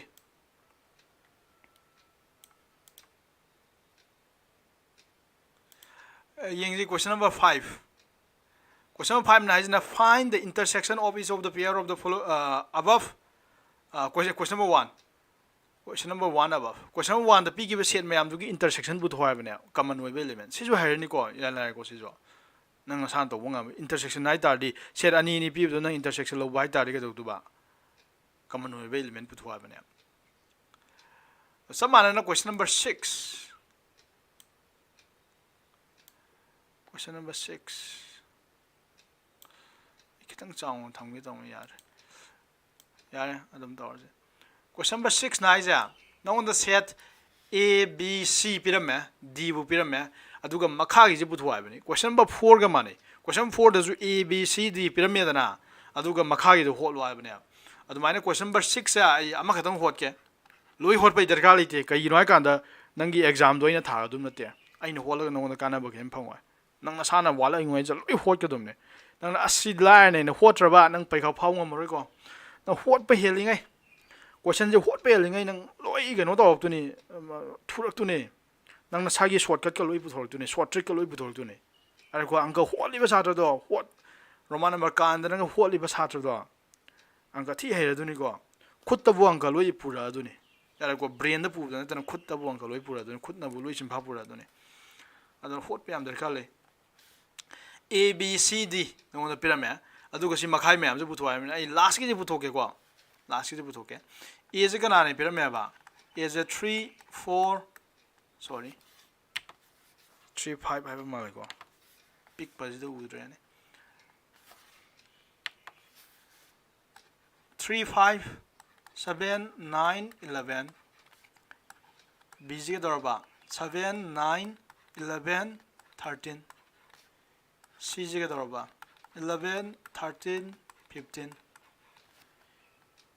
D je dor ba 15 17 si pyramid ado akhoi puthok tu je ne ba roman number ai last ki hot ke ko ka unai kan oza di last ki chor hot te na haina yata adi roman number 1 to arrive ba thong hola ma ga dai di homework pi na ko ado last ki hot ke arrive ngai noi hola sini A union D intersection B union C abne aduna koi aham da kai dor ji kya A union D jan bu tho je A union D A ga D ga union hai bane A ga D ga union di kya tar ge A ga D ga union hai tar di 3 ne 5 ne 7 ne 9 ne 11 ne 15 ne 17 pun nei rwa bane sile yare ko B union C di kya tar hai B union C ai da B ga C ga union to ra bani B ga C ga union to tar di as thambiro 7 9 win khang mani 11 13 15 yare ko adu ga si mayai da leje ke dor ba si gi set ani ja question ang hi je kai no question ang hi je A union D ga intersection B union C ga intersection lo bi wa bane singang ji do ba singang ji na ji do pu thok re tu se lai re 3 5 7 9 11 15 17 yar ko ju intersection 7 9 11 13 15 yar ko si intersection ba intersection ai tar ga ba common element bu thwa bne common element kana kana yaw re 7 am yaw re intersection di common hai bne ko 7 am yaw re 9 yaw re to 7 yaw re 9 yaw re 11 yaw re the gisi 13 ni 13 yaw re the 15 am yaw re lower ma le ko chi ta ni chi lower ira like shlu de yar ko shlu de ko question number 6 later question number 6 later question number 7 jo ina sananga mani na khale ko chi lai ma tane sanu kholo khang da kan da ai ga no mai ge ba aina nang noi pyar semi do ai di highland ga sangita ga ai che lai gem ne ai noi pyar semi do mi mam semi je no check tong na ba ka yon discussion du ne ba abinash ga susma ga adagi sabir ga stebenia ga niras ga laimarian bi ga kamai da udno ai kan da nang na khang da poto hojiki group do akhoi group do thaglo aina juan sarbir ka ni ꯑꯗꯒꯤ ꯑꯩꯅ answer ꯄꯤꯗ꯭ꯔꯤꯉꯩ ꯃꯃꯥꯡꯗ ꯅꯤꯔꯁꯅ ꯊꯥꯒꯠꯂꯛꯄ ꯑꯣꯏꯇꯥꯔꯗꯤ ꯅꯣꯏ ꯑꯇꯩꯅ ꯄꯤꯕꯁꯨ ꯌꯥꯏꯀꯣ ꯑꯗꯨ ꯂꯩꯃꯔꯦꯝꯕꯤꯅ ꯐꯖꯅ ꯆꯦꯛ ꯇꯧꯒꯗꯕꯅꯦꯕ ꯀꯔꯤ ꯁꯣꯏꯔꯤ ꯀꯔꯤ ꯂꯥꯜꯂꯤ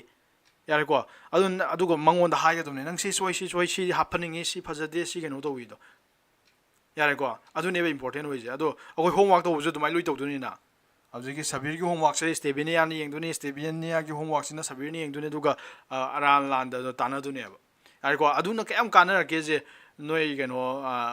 ꯅꯣꯏ ꯅꯁꯥꯒꯤ ꯅꯪ ꯃꯤ ꯑꯃ ꯇꯥꯛꯇꯣꯔꯃꯤꯅ ꯃꯤ ꯑꯃꯒꯤ ꯑꯁꯣꯏꯕ ꯌꯦꯡꯉꯛꯇꯣꯔꯃꯤꯅ ꯅꯪ ꯍꯥꯟꯅ ꯍꯩꯇ ꯌꯥꯗꯦꯕ ꯑꯗꯣ ꯅꯪ ꯃꯌꯥꯝ ꯍꯩꯅꯕ ꯍꯣꯠꯅꯔꯛꯀꯅꯦꯕ ꯒ꯭ꯌꯥꯟ ꯇꯥꯔꯕ ꯁꯤ ꯈꯦꯠꯅꯕꯁꯦ ꯑꯗꯨꯅꯤ ꯑꯗꯣ ꯁꯤꯕꯨ ꯂꯩꯔꯦ ꯑꯗꯨꯅ ꯑꯩꯅ ꯀꯥꯜꯂꯝꯃꯤ ꯀꯣꯏꯁꯟ ꯃꯌꯥꯝꯁꯦ ꯅꯪ ꯅꯁꯥꯅ ꯍꯣꯠꯆꯧꯕ ꯅꯪ ꯅꯁꯥꯅ ꯌꯥꯝ ꯍꯩꯅꯤꯡꯕ ꯁꯥꯇ꯭ꯔ ꯑꯣꯏꯇꯥꯔꯗꯤ ꯑꯗꯨꯝ ꯍꯣꯠꯀꯅꯤꯀꯣ ꯑꯣꯖꯥꯅ ꯍꯣꯠꯂꯨ ꯍꯥꯏꯗ꯭ꯔꯁꯨ ꯑꯗꯨꯝ ꯍꯣꯠꯂꯗꯨꯅꯤ ꯅꯁꯥꯅ ꯍꯣꯠꯀꯅꯤ ꯅꯁꯥꯅ ꯍꯣꯠꯀꯅꯤ ꯑꯗꯨꯅ ꯅꯣꯏ ꯍꯣꯠꯂꯣꯕ ꯑꯩꯅ ꯍꯥꯏꯅꯤꯡꯉꯤꯁꯦ ꯀꯣꯏꯁꯟ ꯀꯌꯥ ꯌꯧꯈ꯭ꯔꯦ ꯄꯨꯡꯁꯨ ꯊꯦꯡꯖꯤꯜꯂꯛꯑꯦ ꯀꯣꯏꯁꯟ ꯅꯝꯕꯔ 6 ꯑꯩ ꯍꯣꯠꯈꯔꯦ ꯂꯦꯝꯍꯧꯔꯤꯉꯩꯗꯣ ꯅꯁꯥꯅ ꯍꯣꯠꯆꯕ ꯌꯥꯏ ꯑꯗꯣ ꯑꯩ ꯍꯣꯝꯋꯥꯔꯛꯇꯤ ꯄꯤꯒꯅꯤꯀꯣ ꯈꯔ ꯈꯪꯒꯠꯂꯒ ꯀꯣꯏꯁꯟ ꯅꯝꯕꯔ 7ꯁꯨ ꯏꯔꯥꯏ ꯂꯥꯏ 7ꯁꯦ ꯌꯦꯡꯁꯤ 7ꯗꯅ ꯍꯥꯏꯁꯦ ꯑꯦꯁꯦ ꯀꯩꯗꯧꯔꯕ x such that x is a natural number 7ꯗ ꯌꯥꯎꯗ꯭ꯔꯤꯉꯩꯁꯦ ꯀꯩꯅꯦꯕ ꯅꯦꯆꯔꯦꯜ ꯅꯝꯕꯔ ꯉꯥꯛꯇꯅꯤ ꯌꯥꯔꯦꯀꯣ ꯁꯣꯔꯤ 7ꯗ ꯑꯦꯗ ꯌꯥꯎꯗꯣꯏꯁꯦ ꯑꯦ ꯍꯥꯏꯕ ꯁꯦꯁꯇ ꯌꯥꯎꯗꯣꯏꯁꯦ ꯀꯩꯗꯧꯔꯕ x such that x is a natural number ꯃꯉꯣꯟꯗ ꯌꯥꯎꯗꯣꯏꯁꯦ ꯅꯦꯆꯔꯦꯜ ꯅꯝꯕꯔ ꯉꯥꯛꯇꯅꯦꯕ b ꯍꯥꯏꯕ ꯁꯦꯁꯁꯤꯗꯅ b equals to x such that x is a even natural number even number ꯉꯥꯛꯇꯅꯦꯕ ꯑꯗꯨꯅ a 하이즈는 그리 natural number 풀업니 1 2 3 4 5 6 7 b 하이즈는 그리 even number 같으네요 2 네 하우라니 2 4 6 8 10 야래고 c는 하바 x has that x is odd natural number odd 같으네요 이제 c는 야우두지나 1 3 5 7 9 11 실로 야우라니 अदो d द हाइड्रोजन करोबा prime number गातने d द prime number हाइ तारदी 2 दे हाउनी 2 3 5 7 11 यारेको सी मयामनी अदुना इथोक्सी क्वेश्चन नंबर 7 से क्वेश्चन 7 नि को होलिजे ए दना कई कई यावरनेबा 1 2 3 4 माउंडे लो यावरनी 5 6 मथंग मथंग चक्रनी अदे बी दना कना यावरनेबा इवन नंबर गातनेबा 2 ने 4 ने 6 ने 8 ने 10 ने सुम चक्रनी सी दना कना नेबा ओ नंबर ने 1 3 5 7 9 11 यारेको अदुगा d दन कनानेबा प्राइम नंबर गाथनेबा 3 सॉरी 2 दे होदो 2 3 5 7 9 10 11 13 प्राइम नंबर राइट तारदे प्राइम नंबर राइट तारदे क्या बा मसिंग मसामक अमसुंग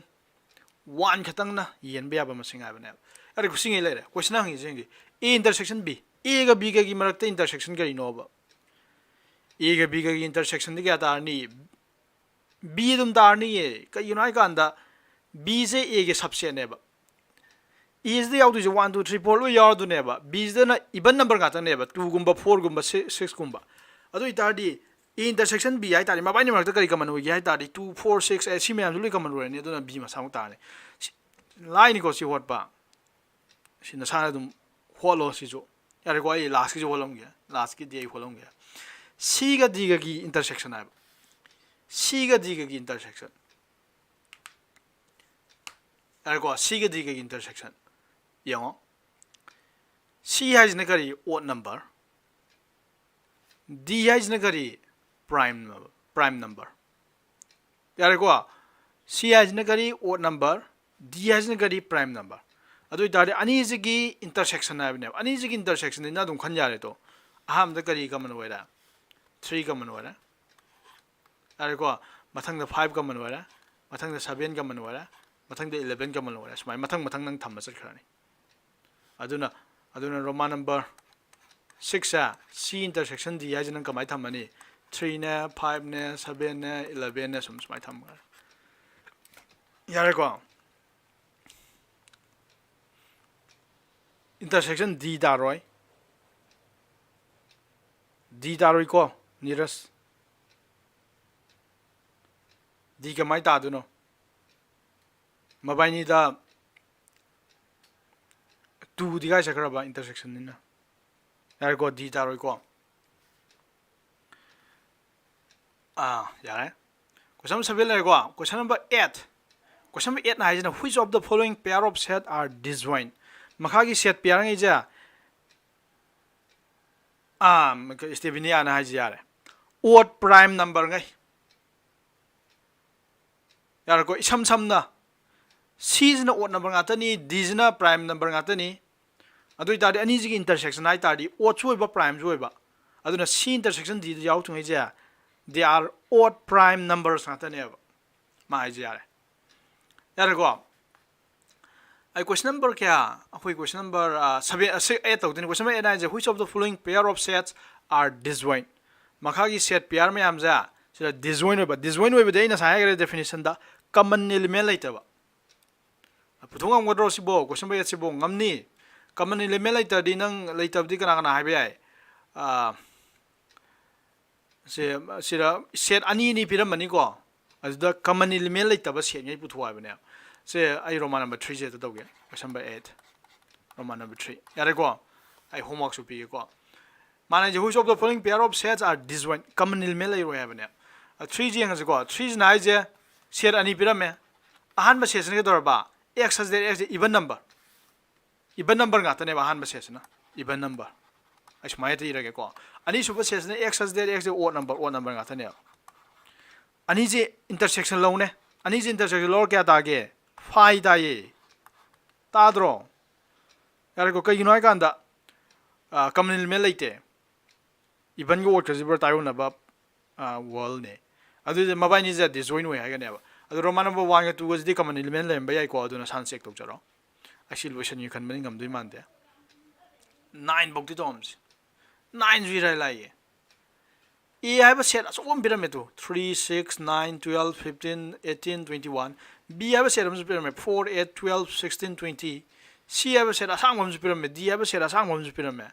aduda fine put A minus B put C by way drone A they B kai do ne is C hate the lower there and I am talking go C minus D C they get D kai do ne C is an work go C may am so on a whole idea there go 9 me I like one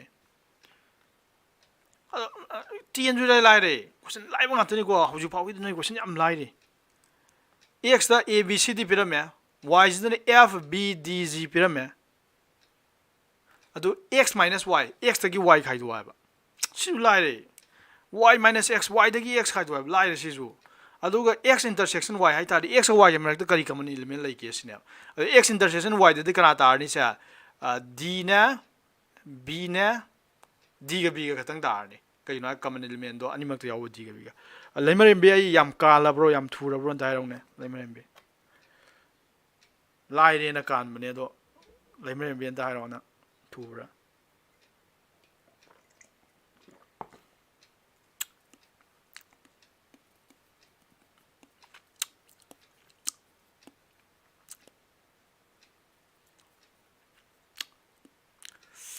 Matang muyeng ji ko le men mi hajar ne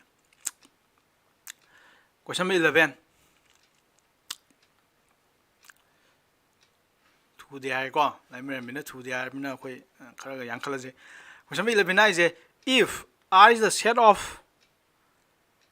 real number r is na ke dor bain hai gi do to r capital r the backbone ma pa do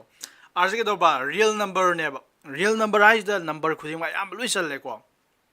complex number this and ko ado real numbers the sandu je akoina tam hauju baw da mai ba number me am du loisala gari number necessary number whole number rational number me am san gara ado q is na ka do ba rational number di p by q gi form da leiba number ngai do khatang ne ba ado idari nang si yaneng briong q hai ba set sa adi rational number ngai ja kana gi subset ne ba real number gi set ne subset ne yare ko adu real number je kana kana na seme ba rational number ga irrational number ga pulaga real number same give ne ba adu da khoin low is the rational number khatang ne q khatang adu na rational number je real number ge subset na ji yani nge Yareko. Ado hojik question hangise. Then what will be r minus q? R dagi real number dagi rational number khaidokro haibne ba dui tar kai lemau ne habne. Real number di rational number ge irrational number gan sembani adu nangna rational number khaidokibne dui tar irrational number lemau re. Yareko nang irrational number harni. Yareko question number 12 loisalaji. State whether which of the following statement are true. Makha statement ge ja chumbra lan bra hai haibne. Em khatang haram ge tai jena sa dok jero. Roman of 3 jam ge 2 6 10 14 sedam laira. 3 4 11 15 sedam laira. Are disjoint moji disjoint weba. Disjoint we have it common element laite habne. Common element yawbran teune. Mabani the common element yawde ko. Aduna chumme. Sim chumme. True or false ne angam sagi ne. Yare. Hayang dagi anoba topic akogi complement gi idea. Yare ko complement of a set nang makha zura mane si tawduni. Adu tawdungai mamangda India dang ba question man yengji ko. Aina bo. India the math question je 120. Math question sam kun hang duni. Sila mark so hum sa duni. So nang India phau gi ai da ri ga dor ba. Around mark 280 90. Yare ko around 300 te makhata na around say 290 ga 95 ga phang adi India phau re written test ni ko in hai je. Ado math ta question ke math ta mark ya hang thambra India da math ta mark so hum hang ya. Math ta mark hena ko le nang math ya mai ba sa tro wai tar di nang yong ne phau bai chance yam wang ya aduna ni India da math yam darkar lei hai je. Yare ko aduna I question nama still kano ta wani question je yeng ji 2015 ado aina NDA question ka tang holi ja tai gina te NDA da di question ara yam hange ba ado JE da hang question je aru ba yam hange ba JE da di set ka adagi difference ni question amaga am jian janara ga yam thi lu na hange ba aduna set tai ngai da di set gi khadang question hang ba je NDA da di set khadang gi question ju hange ba atai concept yaudaba yare ko aduna ni se question je noina hoduni ko se ai hojik check to duni if simuna yaw x is a multiple of 3 yare ko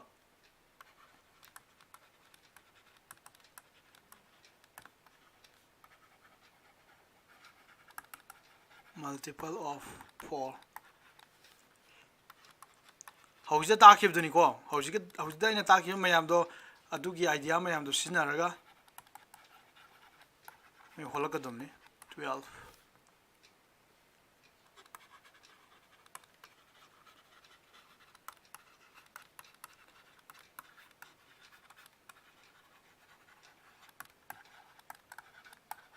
which of the following is a null set haibe thadi empty set na ba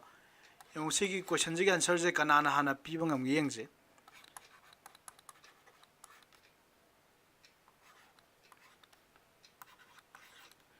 we nu pi ju loi do godum ni ko kai ginai kan da je si question je je da hangwai haibe ju leite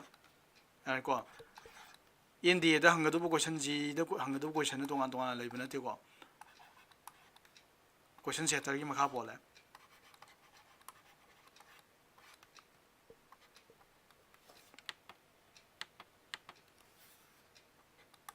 Chidor kana khang yingsi kana na thuna hot pa ngam yingsi WhatsApp ta thagalo hot pa loi bangai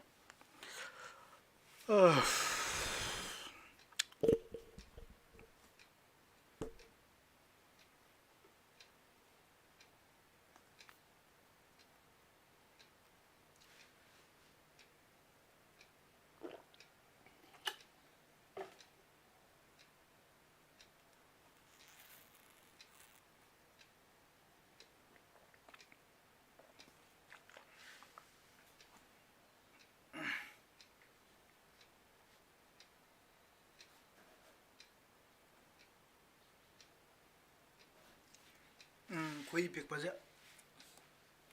chawbi chaw ni nang gano mayek seng dra de ko nang ge gano da resolution da ko changaga gano to halo ba resolution do 720 da thamo ba ngai ko 720 thamu ka ginai kan ai khui ja screen picpagi nangna pic poiramganeba sren chawkholadi iba challoiba screen je pic kaino tawbanina adugine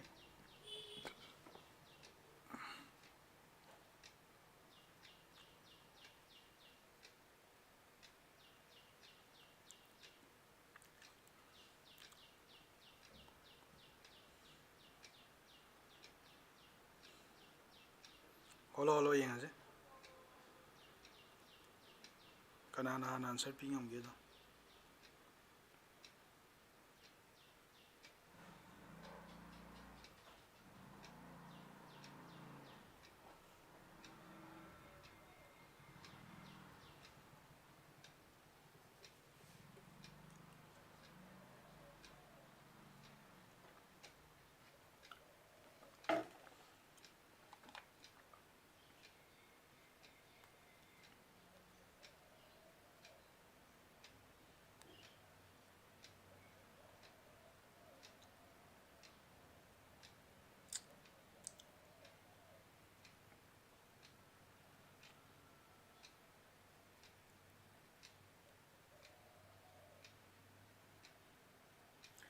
adu noi option du gi maram ju irakadumni ko noina hot padu ju ulakadumni ko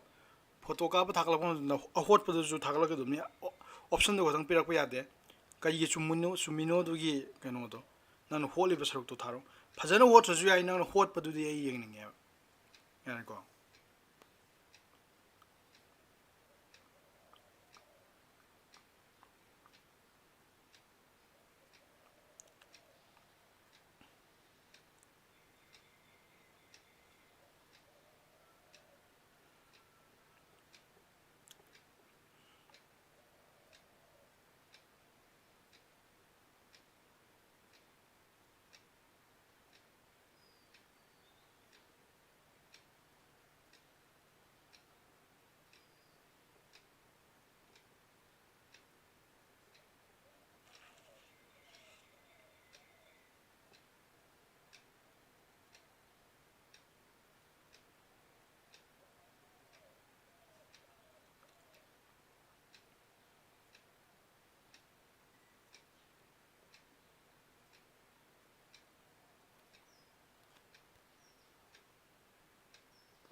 susmana hanire yengji ko susma gi jana yengase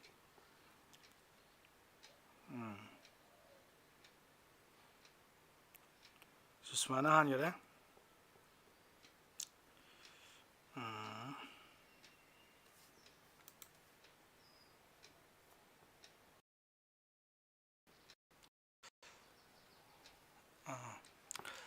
yabe share b yabe share bira aduga intersection b intersection b minus c ja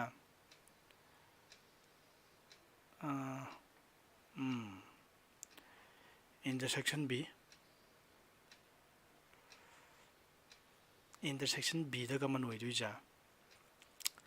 a ga b ga da common oidu ja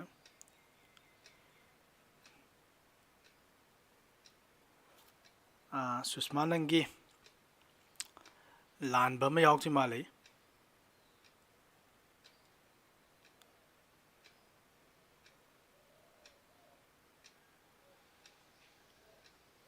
susma nangi lan bam lai ra a intersection b की value जे 12 खतंग ता दे a intersection b की value जे ना 12 खतंग थमी जे 12 खतंग ता दे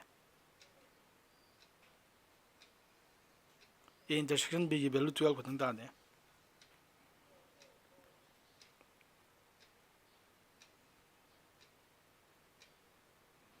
सुषमा ता ब्रोइन हाजिबो a intersection b की value ना 12 खतंग ता जे वाले असी सेमतोरो हमको सेमतोरो मथंगदी लाइमरम बी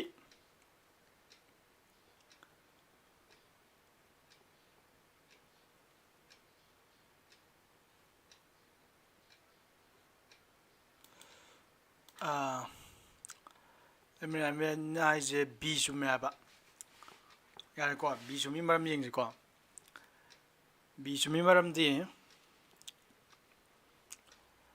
ꯑꯦꯗ ꯌꯥꯎꯗꯣꯏꯁꯦ 3 6 9 12 ꯑꯦꯗ ꯌꯥꯎ 3 6 9 12 ꯐꯥꯎ ꯈꯛꯇꯪ ꯅꯠꯇꯦ ꯃꯌꯥꯝ ꯂꯩꯔꯤ ꯕꯤꯗ ꯌꯥꯎꯗꯣꯏꯁꯦ 4 8 12 16 ꯁꯤꯁꯨ ꯃꯌꯥꯝ ꯂꯩꯔꯤꯀꯣ ꯁꯤꯕꯨ ꯈꯛꯇꯪ ꯅꯠꯇꯦ ꯑꯗꯨꯒ ꯁ꯭ꯋꯥꯏꯗ ꯁꯨꯃꯥꯏꯅ 이ꯕ ꯑꯗꯨꯒ Cꯗ ꯌꯥꯎꯗꯣꯏꯁꯤꯅ 12 24 12ꯀꯤ ꯃꯜꯇꯤꯄꯜꯁ ꯑꯗꯣ A minus B ꯍꯥꯏꯇꯥꯔꯗꯤ ꯅꯪꯅ ꯍꯥꯏꯁꯦ A minus Bꯗ ꯌꯥꯎꯗꯣꯏ Aꯗꯩ B ꯈꯥꯏꯗꯣꯛꯈ꯭ꯔꯣ ꯍꯥꯏꯕꯅꯦꯕ Aꯗꯩ B ꯈꯥꯏꯗꯣꯛꯄꯗꯗꯤ ꯀꯅꯥ ꯀꯅꯥ ꯌꯥꯎꯔꯦ Aꯗꯩ B ꯈꯥꯏꯗꯣꯛ ꯇꯥꯔꯗꯤ Aꯗꯩ B ꯈꯥꯏꯗꯣꯛ ꯇꯥꯔꯗꯤ 3 ꯂꯦꯝꯍꯧꯔꯅꯤ 6 ꯂꯦꯝꯍꯧꯔꯅꯤ 9 ꯂꯦꯝꯍꯧꯔꯅꯤ ꯃꯊꯪ ꯃꯊꯪ ꯂꯦꯝꯍꯧꯔꯦ ꯑꯗꯣ ꯏꯟꯇꯔꯁꯦꯛꯁꯟ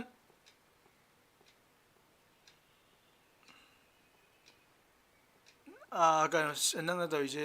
ꯃꯥꯏꯅꯁ C ꯍꯥꯏꯕꯅꯤꯀꯣ C ꯈꯥꯏꯗꯣꯛꯈꯣ ꯍꯥꯏꯕꯅꯦꯕ ꯁꯤꯗꯤ 24 ꯁꯤꯗꯤ ꯂꯥꯜꯂꯤ ꯂꯥꯏꯃꯦꯟꯕꯤ ꯂꯥꯜꯂꯤ ꯁꯨꯁꯃꯥꯒꯤ ꯌꯦꯡꯁꯤ ꯁꯨꯁꯃꯥꯒꯤ ꯁꯦꯝꯗꯣꯔꯛꯑꯦ ꯀꯩꯅꯣ ꯅꯨꯄꯥ ꯃꯆꯥꯉꯩ ꯀꯥꯏ ꯆꯠꯈ꯭ꯔꯖꯥꯠꯅꯣ ꯑꯗꯣ ꯑꯦꯟꯗꯤꯑꯅ ꯅꯨꯄꯥ ꯃꯆꯥꯅ ꯊꯥꯒꯗ꯭ꯔꯥ ꯍꯥꯏꯔꯒ ꯀꯩꯅꯣ ꯅꯨꯄꯤ ꯃꯆꯥꯉꯩꯅ ꯂꯣꯏ ꯍꯣꯠꯂꯛꯏꯁꯤꯕꯣ ꯀꯃꯥꯏꯅ ꯇꯧꯔꯤꯖꯥꯠꯅꯣ ꯑꯦ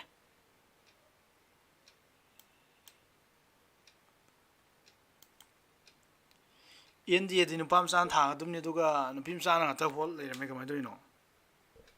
ꯁꯕꯤꯔ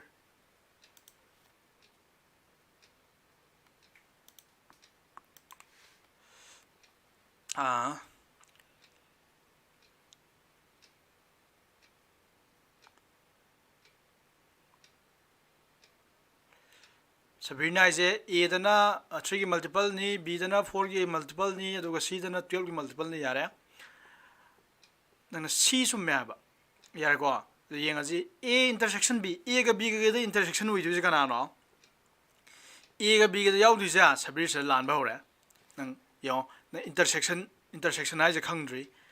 ꯑꯦꯒ ꯕꯤꯒꯒꯤ ꯏꯟꯇꯔꯁꯦꯛꯁꯟ ꯍꯥꯏ ꯇꯥꯔꯗꯤ ꯑꯦꯒ ꯕꯤꯒꯗ ꯀꯃꯟ ꯑꯣꯏꯕ ꯍꯥꯏꯕꯅꯦ ꯅꯪꯗꯤ ꯌꯨꯅꯤꯌꯟ ꯏꯔꯦ ꯇꯨ ꯑꯦꯒ ꯕꯤꯒꯒꯤ ꯏꯟꯇꯔꯁꯦꯛꯁꯟ ꯍꯥꯏꯕꯅꯦ ꯅꯪꯗꯤ ꯌꯨꯅꯤꯌꯟ ꯏꯁꯜꯂꯦ ꯑꯦꯒ ꯕꯤꯒ ꯄꯨꯟꯅ ꯏꯁꯜꯂꯦ ꯑꯦꯒ ꯕꯤꯒꯗ ꯀꯃꯟ ꯑꯣꯏꯕ ꯍꯥꯏꯕꯅꯦ ꯂꯥꯜꯂꯦ ꯁꯕꯤꯔ ꯌꯦꯡꯉꯣ ꯅꯣꯏ ꯅꯨꯄꯥ ꯃꯆꯥꯉꯩ ꯀꯌꯥꯝ ꯍꯣꯠꯅꯈꯤꯁꯦ ꯌꯦꯡꯉꯣ ꯃꯤ ꯅꯨꯄꯤ ꯃꯆꯥꯅ ꯍꯦꯜꯂꯦ ꯌꯦꯡꯉꯣ ꯅꯣꯏ ꯑꯦꯟ ꯗꯤ ꯑꯦ ꯊꯥꯒꯗꯧꯕ ꯍꯟꯗꯛ ꯊꯥꯗꯣꯏꯅꯤ ꯍꯥꯏꯅꯤꯀꯣ ꯅꯨꯄꯤ ꯃꯆꯥ ꯂꯣꯏ ꯍꯦꯜꯂꯤꯀꯣ ꯅꯣꯏ ꯑꯁꯤ ꯈꯜꯂ ꯌꯦꯡꯉꯣ ꯇꯣ ꯑꯁꯤ ꯍꯤꯌꯥꯏꯂꯦꯟ ꯍꯥꯏꯕ ꯑꯉꯥꯡ ꯑꯗꯨ ꯀꯥꯏ ꯌꯧꯈ꯭ꯔꯖꯥꯠꯅꯣ ꯈꯪꯗꯦ ꯑꯗꯩ ꯁꯪꯒꯤꯇꯥꯒꯤ ꯑꯃꯨꯛ ꯌꯦꯡꯁꯤ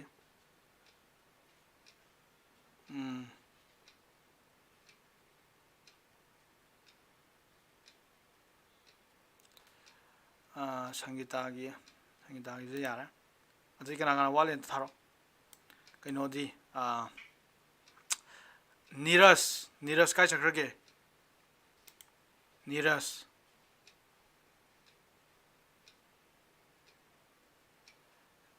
ꯀꯩꯅꯣ ꯁꯨꯁꯃꯥ ꯅꯪꯒꯤꯗꯣ ꯆꯦꯛ ꯇꯧꯈ꯭ꯔꯦ ꯅꯪ ꯌꯦꯡꯍꯧꯗꯕꯩꯅꯤ ꯅꯪꯅ ꯁꯣꯝꯗ ꯋꯥꯆꯞ ꯆꯪꯉꯤꯀꯥꯟꯗ ꯑꯩꯅ ꯆꯦꯛ ꯇꯧꯊꯣꯛꯈ꯭ꯔꯦ ꯅꯪ ꯑꯗꯨ ꯌꯦꯡꯍꯧꯔꯝꯃꯔꯣꯏ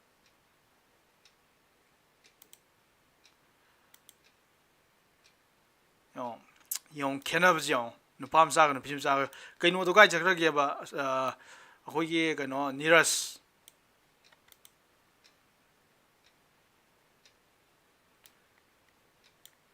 ꯌꯦꯡꯉꯣ ꯅꯨꯄꯤ ꯃꯆꯥꯅ ꯃꯌꯥꯝ ꯂꯥꯛꯆꯔꯤ ꯌꯦꯡꯉꯣ ꯇꯧ ꯀꯩꯅꯣ ꯂꯣꯏ ꯃꯥꯡꯈ꯭ꯔꯦ ꯀꯥꯏ ꯆꯠꯅꯈ꯭ꯔꯖꯥꯠꯅꯣ ꯅꯤꯔꯁ ꯑꯪꯀ ꯀꯟꯅ ꯍꯣꯠꯂꯤ ꯃꯥꯜꯂꯦ ꯃꯥ ꯇꯥꯗ꯭ꯔꯦ ꯑꯩꯅ ꯍꯥꯏꯕ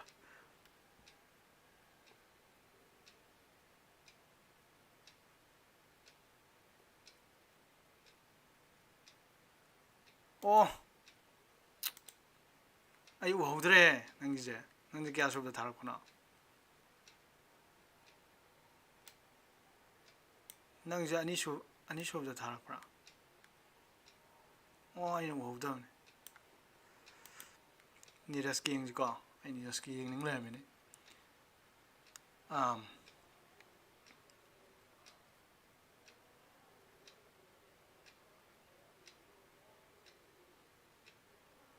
ꯌꯥꯔꯦ ꯀꯩꯅꯣꯒꯤꯗꯤ ꯁꯁꯤꯟꯒꯤ ꯊꯥꯔꯛꯈ꯭ꯔꯕꯣ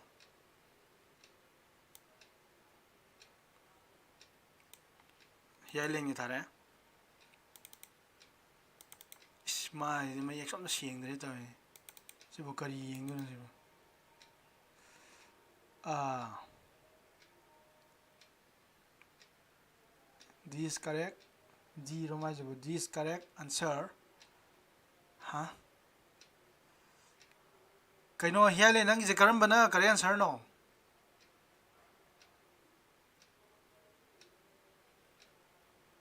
nang image ju mayak sengdra karambana correct answer no nang je bo image mayak sengdra hiale ni je karambana correct answer no khangdra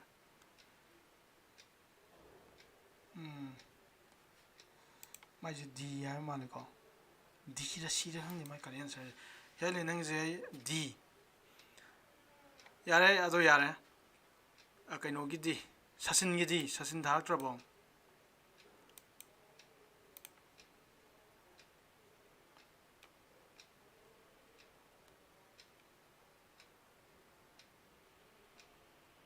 사진 다크라고 사진 가야 그러게 야래시 야래 이 홈워크도 필요하게 또 야래 그놈에는 누피가 있네 안 봤음 그래 아 그래서 이제 아주 알아안 받더니 누이 샴톡도 이제 D 숨만이 파이다 하고도 파이다 한 개dom네 MD 세로 한 개dom네 अदुदी आई होमवर्क खर पिगे होमवर्क से इना हागिबा कनो दु तौदुनी ओ स्टेबिनी आगिने वांग नंगाइ तबे सत्रे ang thara खरब कनो तौदाने थाक ट्रिबा यारे यारे केसु काइ ड्रेसे लाइव त लो लाइव त homework फुयागे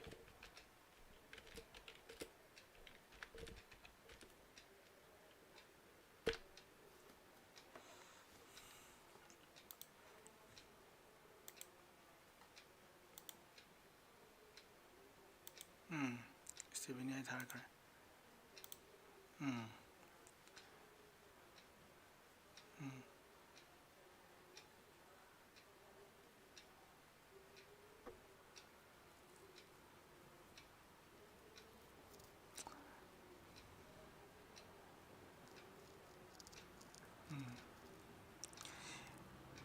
스티븐이 아도 능기 시기 심볼즈가 이노 마카다 능나 바이 담아이지 그이노. 말음. 시 마카다 바이 담아이 포면은 시 바이 담아 보면은 하닝이 그이노. 바이 담아 보면 말음지. intersection B by C 나 바이 담아 보면 말음지 그이노. 시 explain 더러. 나 explain 더는 가이다 이 홈워크 피하겠고. 사빌주 다락제. 사라이기 앵크러버. 사빌 다락 크로마라고. 잉스.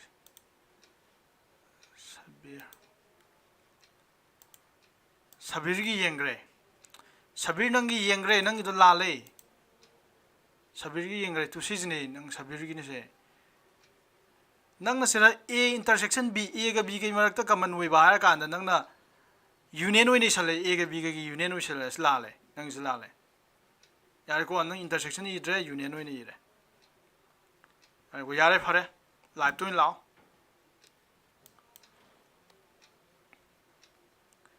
아야면 좀 나래. 또 이제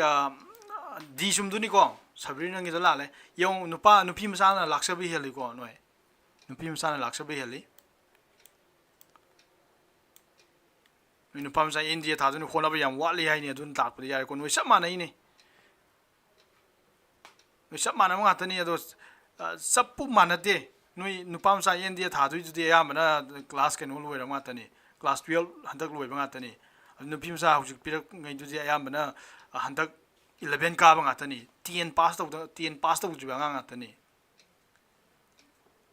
ado muina wi hena igale adudi noi hona ba yam wali habni ko noi hona du yam wali ar ko nupi musa na yam hen gar homework pige homework se tawdaba suga yade ar ko ka inoi kan dawje aina habdo mi ni semini ina 미니 시험도 아무가 그래도 누냐봐 홈워크도 온통나라가 얘기나 누냐봐 히알리나 또 홈워크도 ꯀꯩꯅꯣꯅ ꯌꯦꯡꯗꯕ ꯁꯪꯒꯤꯇꯥꯅ ꯌꯦꯡꯗꯕ ꯑꯩꯅ ꯉꯁꯥꯏ ꯀꯣꯏꯁꯟ number ꯀꯩꯅꯣꯁꯦ ꯇꯧꯈꯤꯗꯕꯅꯤ ꯀꯣꯏꯁꯟ number 3ꯁꯦ ꯇꯧꯔꯣ homework question number 3 question number 3 aduga question number 6 ki Roman number 4 aduga question number 7 gi question number 7 ama tawro no yare question ani sure ko use pija aduga question number only bom te yaw tre question number 9 gi question number 9 gi Roman number 9 ga 10 ga 11 ga yare ko aduga si ai question number 6 ga amtang ha bawge question number 6 ga sai Roman number aina 8 pi gi dana adu Roman number 6 su taw question ya me question ama ani ahum mari manga mamang yu taro yare ko sirang si di loislaji aduga hayeng amuk taw ya bring aji okay see you in the next